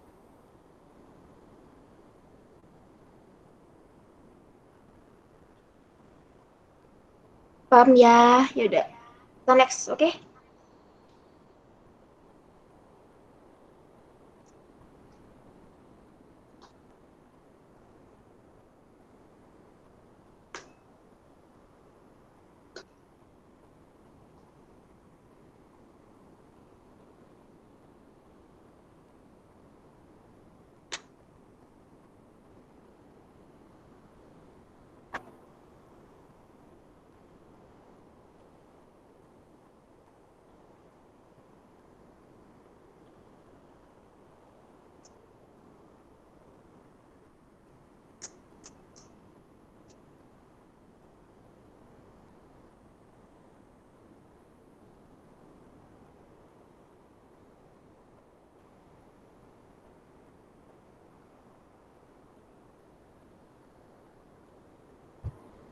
Oke, mungkin langsung dijawab aja kali ya. Bisa banyak saja tuh. Jadi kan di sini ngomongin tentang pemerintah itu yang melakukan belanja infrastruktur gitu ya untuk membangun berbagai sarana transportasi gitu, baik darat, laut maupun udara di Indonesia. Nah, kebijakan ini seperti ini diprediksi akan gimana gitu. Nah, ini kan berarti salah satu komponen dari eh, pengeluaran gitu ya. Kan pengeluaran itu kan cigem, ada konsumsi, ada investasi, terus ada belanja pemerintah, ekspor total dan impor gitu ya. Ekspor dikurangi impor gitu. Nah, ketika misalkan pemerintah melakukan meningkatkan belanja pemerintahnya gitu, kan infrastruktur gitu ya. Nah, apabila pemerintah meningkatkan belanja pemerintahnya gitu, maka permintaan agregatnya itu akan meningkat gitu, sehingga meningkatkan produksi dan lapangan kerja dalam jangka pendek. Jadi permintaan agregat itu didapatkan dari si rumus konsumsi ditambah investasi ditambah belanja pemerintah sama ekspor total dikurangi impor gitu. Nanti istilahnya kalau misalkan pemerintah itu menambah atau meningkatkan perbelanjaan infrastrukturnya gitu, otomatis kan itu kan maksudnya ke government gitu ya, atau belanja pemerintah gitu. Nah, nanti si permintaan agregat itu akan meningkat juga gitu, karena permintaan agregat itu bisa dibilang nama lain dari si rumus yang Y sama dengan C plus I plus G itu, penjumlahan dari C plus I plus G itu gitu. Ekspor ditambah ekspor dikurangi impor gitu. Nah, nanti dapatnya permintaan total atau permintaan agregat. Jadi kan kalau misalkan si government-nya, salah satu komponen government-nya ditambah gitu jumlah pembeliannya gitu dengan lewat belanja infrastruktur, nanti kan otomatis jumlah Y-nya itu atau permintaan agregatnya itu kan bakalan meningkat juga gitu. Maka akan ikut berkontribusi dalam meningkatkan permintaan agregatnya.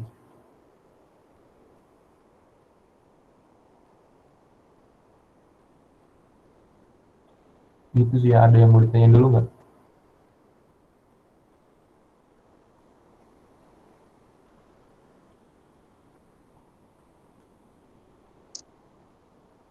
Kalau hubungannya sama uh,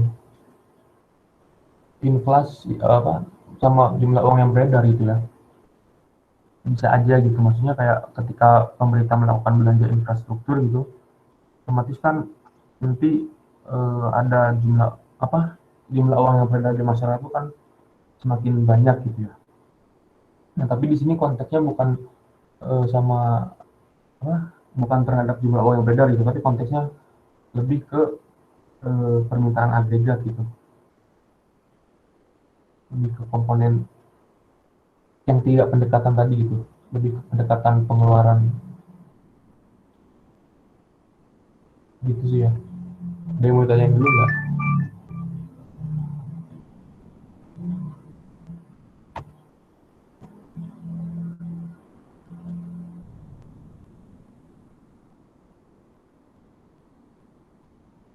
Ini maksudnya pendapatan nasional ya.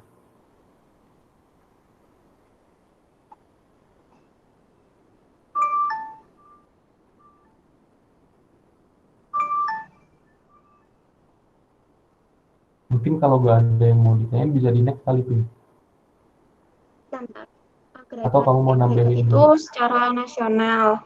Maksudnya bab apa? Itu menurutku bab kebijakan fiskal sama moneter sih.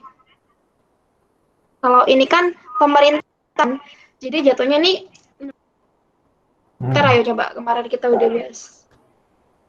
Tapi masuk juga ke salah satu yaitu komponen yang di pendapatan nasional itu,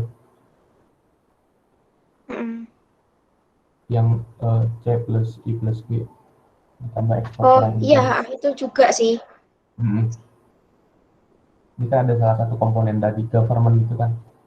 Nanti kan otomatis logikanya ketika government-nya itu dinaikkan itu lewat belanja infrastruktur, nanti kan si Y-nya itu atau permintaan agregatnya itu akan naik gitu. Oke, yang lain gimana? Ada yang mau ditanyain nggak?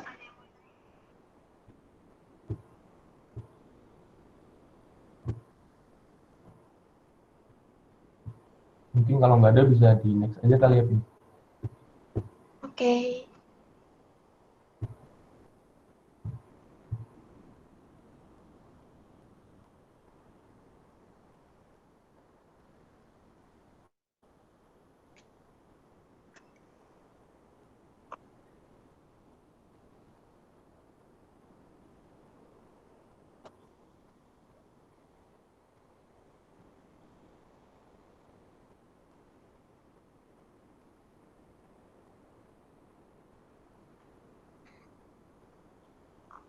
Oke, udah ada yang ngejawab nih, Pin. Bisa di next pembahasannya kali ya. Ini kayaknya pertanyaannya opsinya lebih ke ini, lebih ke nanyain bahasanya. Ini kayaknya kalau misalnya D ini pihaknya pihak yang jasa keuangannya ya? Atau saya yang terkecoh ya? Gimana nih?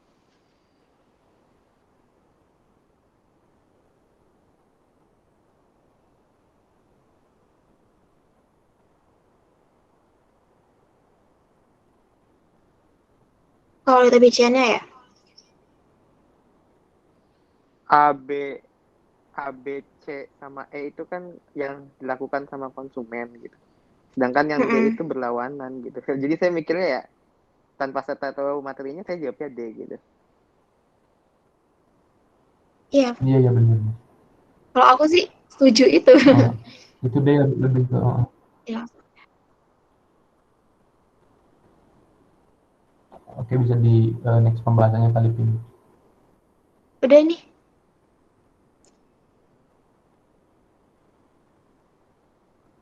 Nah, ini eh, lebih ke merujuk ke peraturan gitu ya, peraturan BI-nya itu.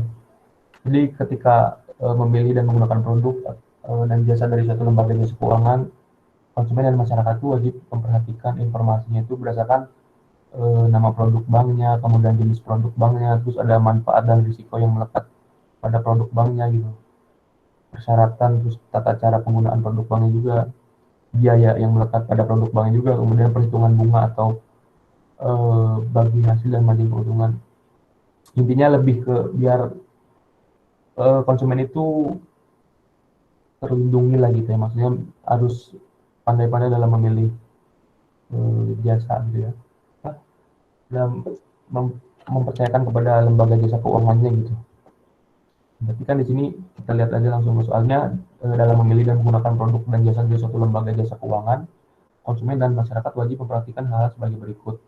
Meneliti profil lembaga jasa keuangan, apakah sudah terdaftar di OJK, ini benar kata dapat tadi lebih konsumen gitu ya. Kemudian meneliti apakah produk yang ditawarkan sudah mendapatkan izin, ini juga lebih ke konsumen. Terus membaca dengan seksama setiap informasi dalam kontrak yang berkaitan dengan produk yang ditawarkan oleh lembaga jasa keuangan, ini juga lebih ke konsumen gitu ya. Terus yang E, memilih berdasarkan pertimbangan keuangan maksimal yang ditawarkan oleh jasa keuangan, lembaga jasa keuangan, itu juga lebih ke konsumen. Berarti nomor 10 itu jawabannya yang D. Itu lebih ke Jadi itu caranya kalau emang kalian hafal pembahasannya gimana. Cuman tadi aku setuju sih sama salah satu teman kita yang ngomong kalau dari ABC-nya bisa kelihatan kan kalau ABC itu emang dari sisi konsumen. Karena kan yang diminta di soal adalah masyarakat nih, artinya konsumennya kan.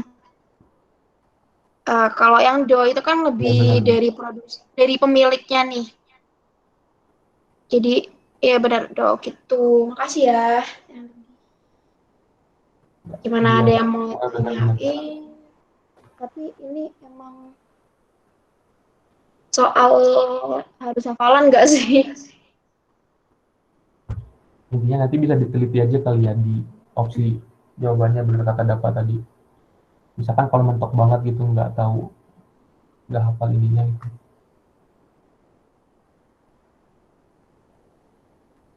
Mungkin kalau nggak ada Next ya. lagi bisa next kali ini.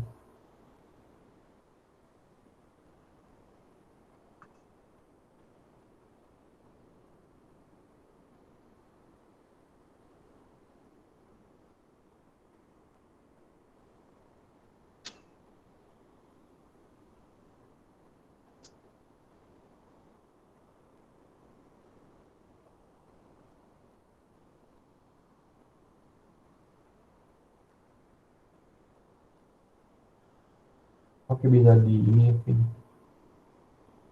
di next pembahasannya. Karena udah banyak yang jawab juga nih. Jadi kan di sini soalnya itu ngomongin tentang tingkat pertumbuhan ekonomi suatu negara dapat dihitung dari, berarti kan ini dihitung dari apa? Tadi bilang kayak daya beli konsumsi masyarakatnya gitu ya, apa tinggi atau enggak gitu. Berarti kan ngomongin tentang adanya pertambahan pendapatan nasional real gitu ya. Jadi kan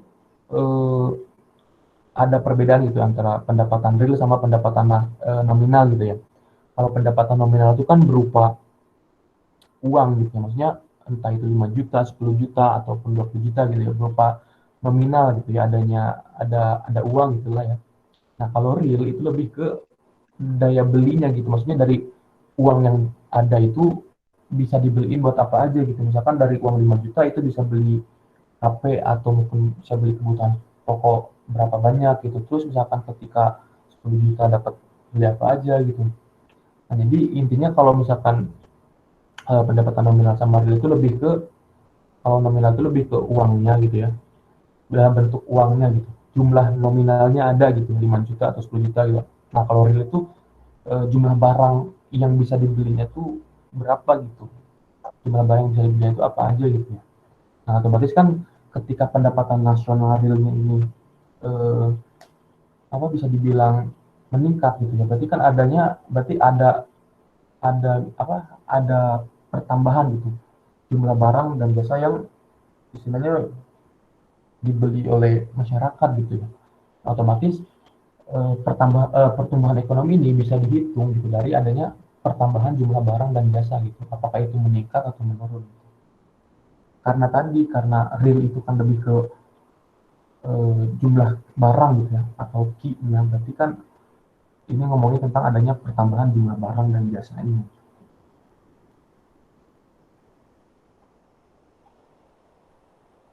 Gitu ya. Ada yang mau tanya dulu nggak? Yang mau tanya, oh ya nanti abis ini aku bahas lagi nomor 6. Kayaknya pas beres semua soal baru kita bahas nomor 6. Jawabannya yang Oke, mana? Jadi boleh, jawabannya boleh. yang C. Jawabannya yang C ya. Karena logikanya tadi kayak pendapatan real itu kan buat beli barang gitu ya, buat beli jumlah barang. Nah, otomatis kalau misalkan ngomongin tentang pendapatan nasional, berarti kan dalam lingkup yang lebih luas gitu ya. Nah, nanti berhubungannya itu sama adanya pertambahan jumlah barang dan jasa gitu, buat mengukur gitu pertumbuhan ekonomi di suatu negara. Gitu.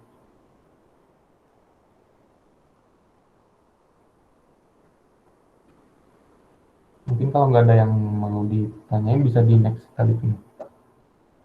Oke, aku tegasin sekali lagi ya. Jadi jumlah barang dan jasa itu kan adalah apa ya yang aku salah kalimat. Jadi pendapatan nasional real itu bisa kita bilang juga sebagai itu kan jumlah barang dan jasa yang diproduksi yang ada di negara tersebut. Itu makanya jawabannya yang C. Oke, Ya, benar-benar. next.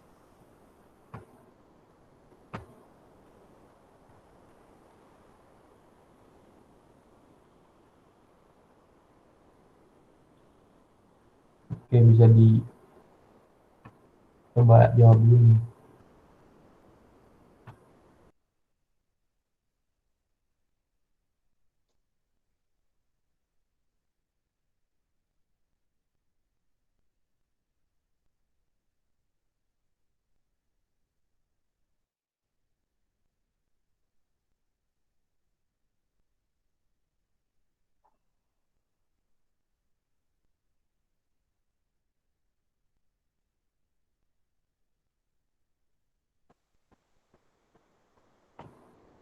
Oke, bisa di next pembahasannya, Pin.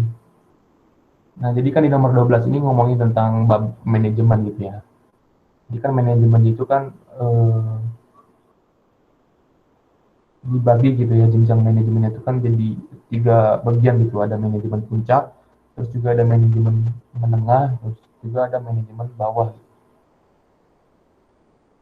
Nah, tugas dari manajemen bawah gitu ya, itu apa, biasanya itu sebagai yang melaksanakan rencana kerja gitu yang udah dibuat di manajemen menengah gitu, atau bisa juga disebut sebagai manajemen lini pertama gitu ya, di manajemen bawah ini. Contohnya kayak supervisor gitu, terus ada mandor gitu ya.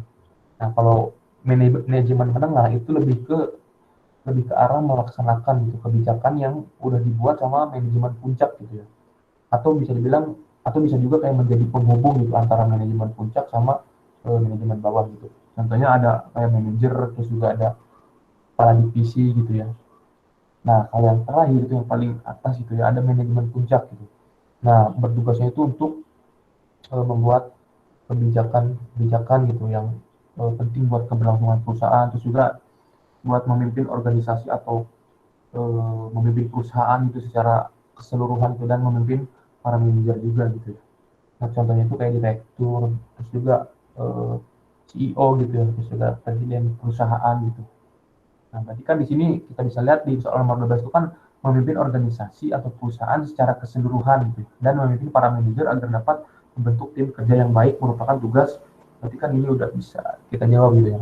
Tugas dari manajer puncak gitu. Berarti jawabannya yang C ya.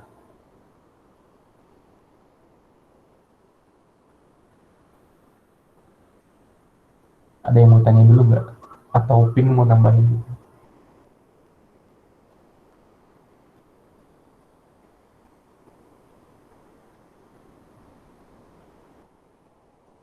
Halo Pin, kedengeran nggak suaranya Pin? Oh iya,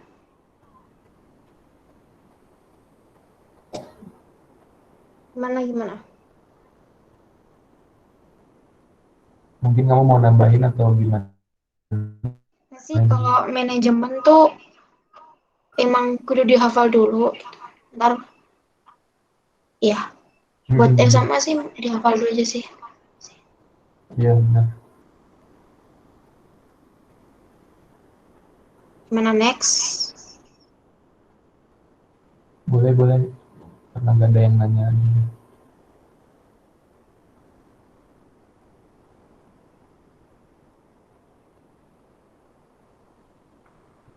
Yang bisa dicoba jawab dulu ya.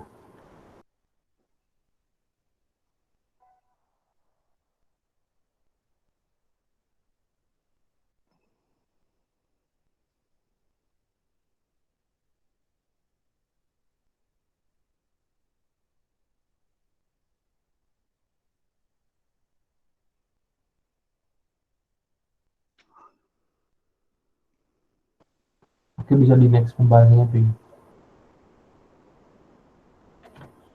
Nah, tadi kan di sini kita ngomongin tentang badan usaha di Indonesia, badan usaha gitu ya. Nah, kan kalau badan usaha tuh ada jenisnya, ada perusahaan umum atau perum, terus ada persero juga gitu ya. Terus ada badan usaha milik swasta juga gitu. Nah, di sini ngomongin tentang badan usaha menurut lapangan usaha gitu.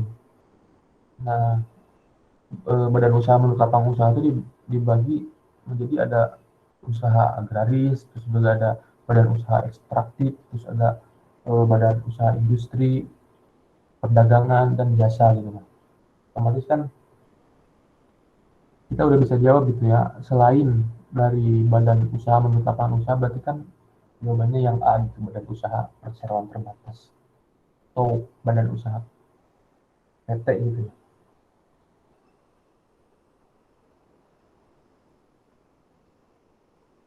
Ini kayak udah mau gak mau kalian harus tahu gitu.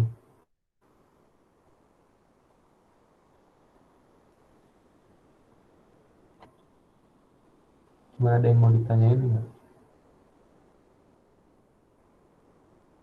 Ya kalau soal kayak model kayak gitu lebih ke teori teman-teman, jadi harus hafal gitu. Selain hafal ya harus paham sih. Cuman beda kan kalau soal-soal ekonomi lain kayak tadi permintaan, penawaran itu kan harus benar-benar paham konsep kayak gitu. Atau misalkan Gimana? kalian mantap banget itu istilahnya, kalian bisa lihat di opsinya aja gitu. Misalkan jasa berarti kan apa, lebih ke lapangan gitu ya. Terus kayak manufaktur juga gitu, kayak perdagangan, kebayangannya kan kayak ya ada di lapangan gitu ya, maksudnya kayak terjun langsung eh, di lapangannya gitu. Terus juga agraris atau pertanian juga kan sama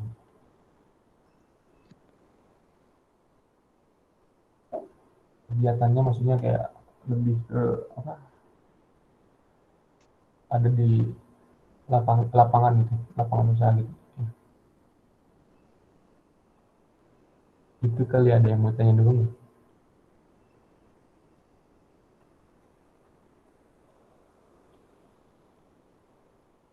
Udah jelas atau gimana nih teman-teman nih semua? Jelas, jelas. Iya Oke, benar kata Pin tadi siap. sih, kalau ini nggak bisa di itu kali punya, lebih ke teori gitu. Mungkin bisa next.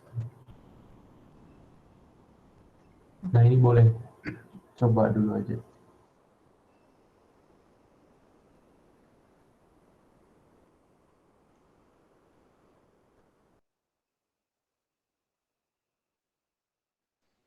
Kalau jurnal penutup tuh laba tuh masuk ke modal bukan ya?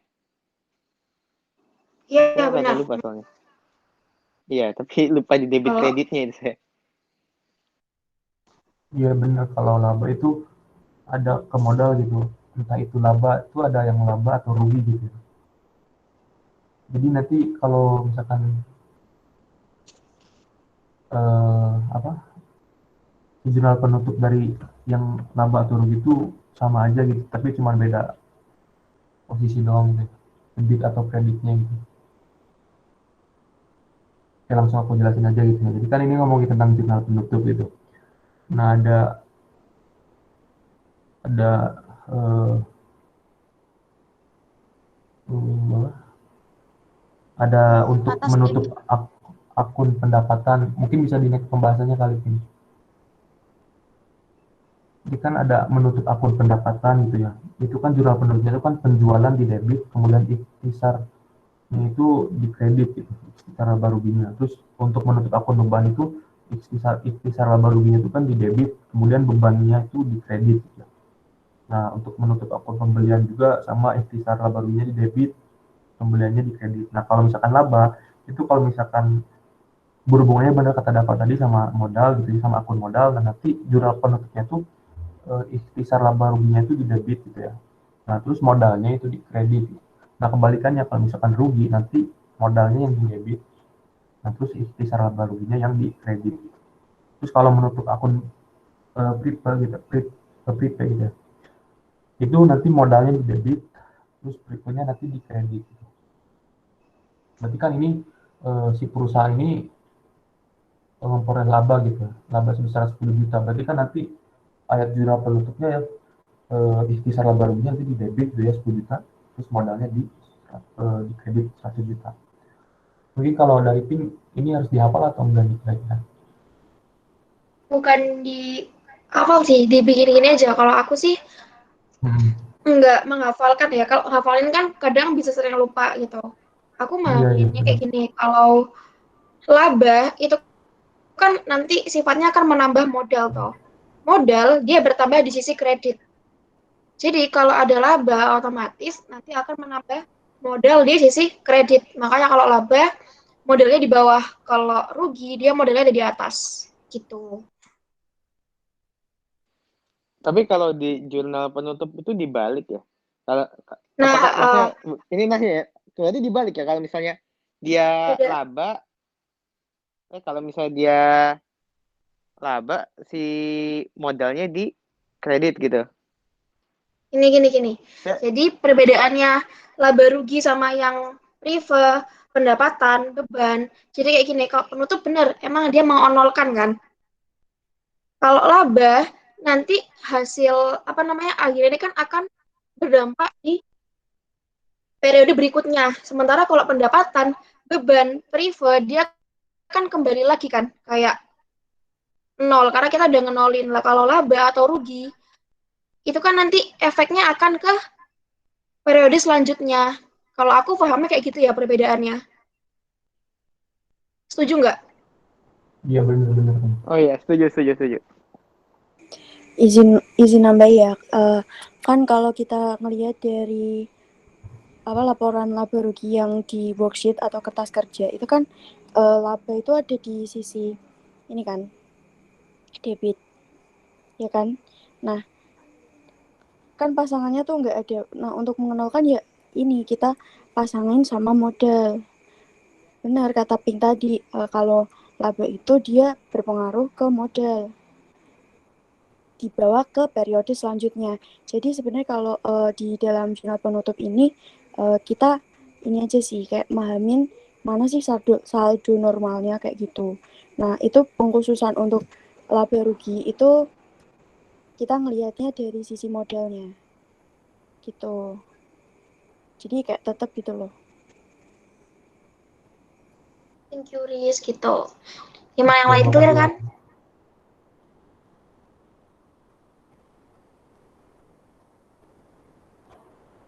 Jadi emang sih itu perbedaan ya kalau akuntansi itu emang kudu mahamin.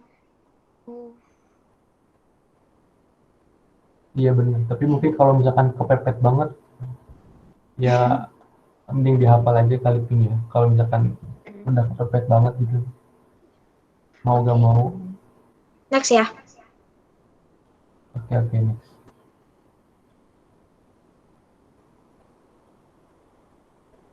Nah, bisa coba dulu nih.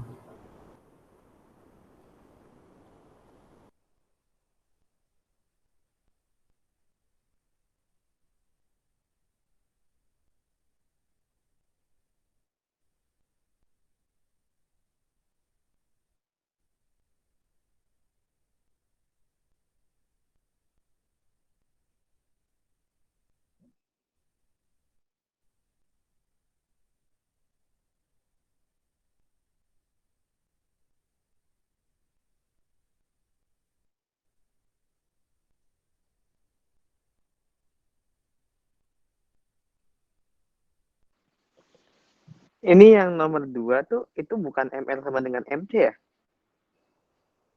Jadi kalian lihat kan, ini tipe soal yang ini loh, yang 1, 2, 3, 4 itu apa, 1, 2, 1, 3 itu apa, 2, 4 Iya, itu apa gitu. Iya, yang nomor 2 itu lebih ke apa? Iya, kalau yang tapi 2 itu enggak, P sama dengan MR yang nomor 2 itu. kalau laba-laba yang laba maksimal kan ML sama dengan MC, kayaknya nggak ada kaitannya deh. 4 Nggak ada juga elastis sempurna tuh apa ya koefisiennya? PPS. Bukan, kayaknya nggak mungkin Oh, elastis sempurna, elastis aja ya. Kalau, nah saya tuh bingung, Ya, kalau laba normal tuh itu dialami sama monopolistik juga ya? Atau cuma bisa PPS tuh. doang kan? Ya, saya tahunya PPS doang loh. oke, mungkin Kalau dibandingnya kali ini. harga lebih tinggi dari biaya marginal sih pasti betul itu. Benar-benar. Jadi kan ini ngomongin tentang pasar persaingan monopolistik ya. Nah, kalau misalkan ngomongin tentang jangka panjang gitu ya, perusahaan apa keseimbangan jangka panjang gitu, dilihatnya dari ini apa barriers-nya gitu, apa kemungkinan masuk atau keluar industrinya gitu.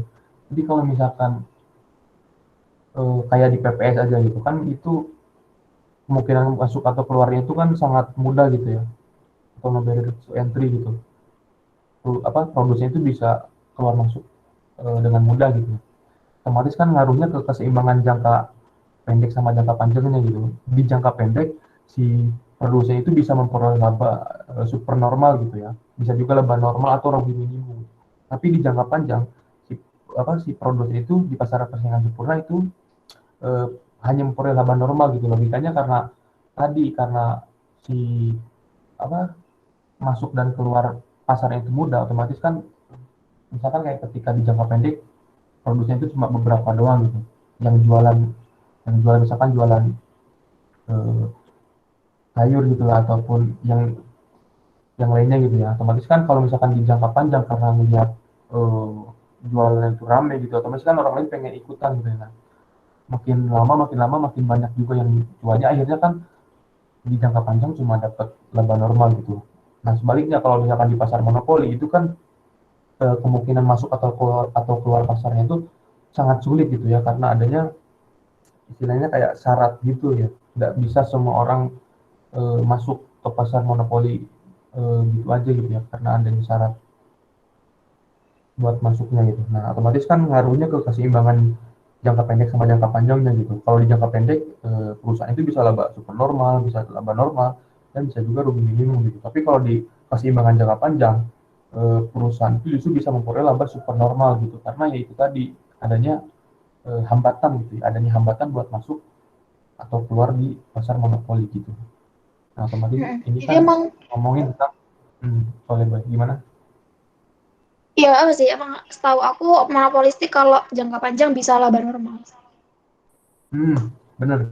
Jadi karena hari ini kan ngomongin tentang monopolistik ya. Jadi di monopolistik itu kan kemungkinan masuk atau keluar pasarnya itu kayak relatif mudah lah gitu, bisa dibilang kayak gitu. Otomatis di jangka pendeknya si perusahaan itu bisa memperoleh laba supernormal, bisa juga laba normal dan rugi minimum gitu. Tapi buat jangka panjangnya si perusahaan itu hanya memperoleh laba normal gitu. Karena apa? Karena lihat dari barriers-nya gitu.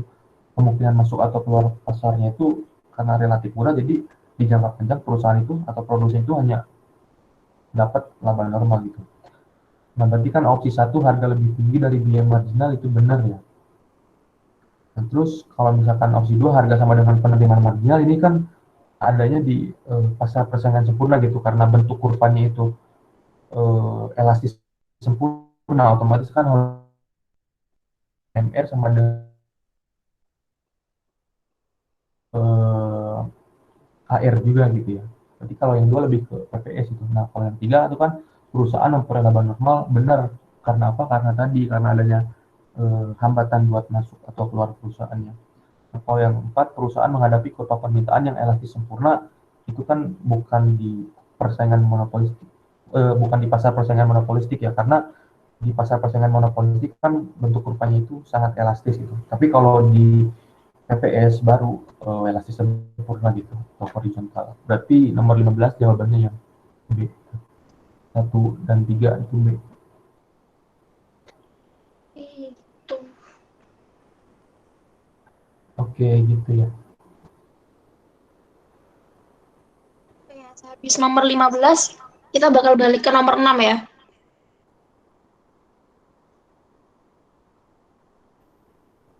Jelaskan ya semuanya ya. Ini aku izin Yang masuk ya. Serius. Oh, belum.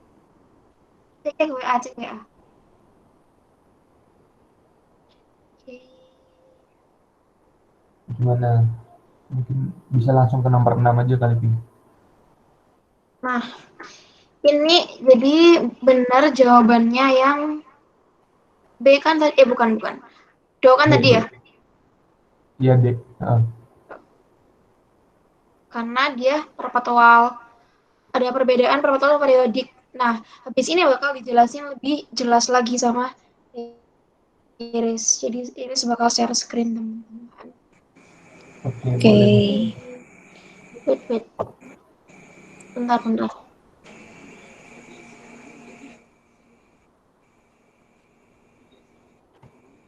Udah masuk kan ya? Oke. Jadi benar ya tadi di nomor 16 ini jawabannya yang D. Kenapa? Aku bakalan ngasih tahu nih perbedaan antara metode perpetual sama metode periodik.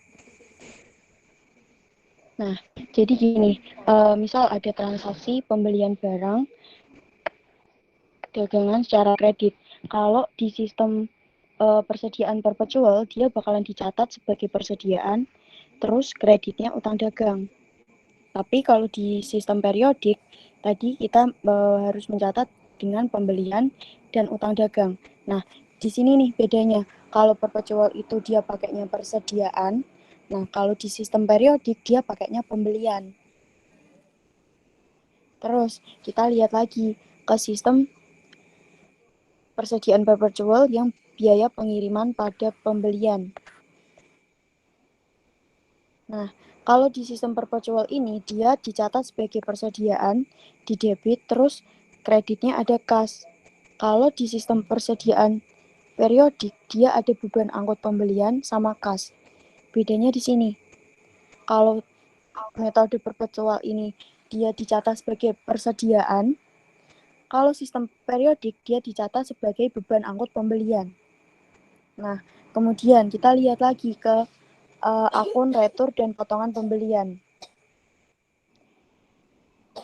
Tadi jadi di retur dan potongan pembelian ini kalau di sisi debit itu ada utang usaha, terus kemudian kreditnya sama persediaan. Sedangkan kalau di sistem persediaan periodik dia pakainya utang usaha dan juga retur dan potongan pembelian. Terus kalau sistem perpetual yang akun pembayaran utang dengan diskon kayak tadi di soal tuh yang 5/10 N per IOM, itu berarti akunnya debit utang usaha, kemudian kreditnya kas sama persediaan. Nah, yang membedakan kalau di sistem periodik ini, dia ada utang usaha, terus kreditnya kas sama diskon pembelian. Dari kesimpulan ini nih, kalau di sistem perpetual itu, dia nggak ada akun pembelian, kemudian beban angkut pembelian, retur dan potongan pembelian, sama diskon pembelian. Jadi kayak semuanya tuh dia dicatat sebagai persediaan. Udah jelas belum? Atau ada yang pengen ditanya ini? Ya.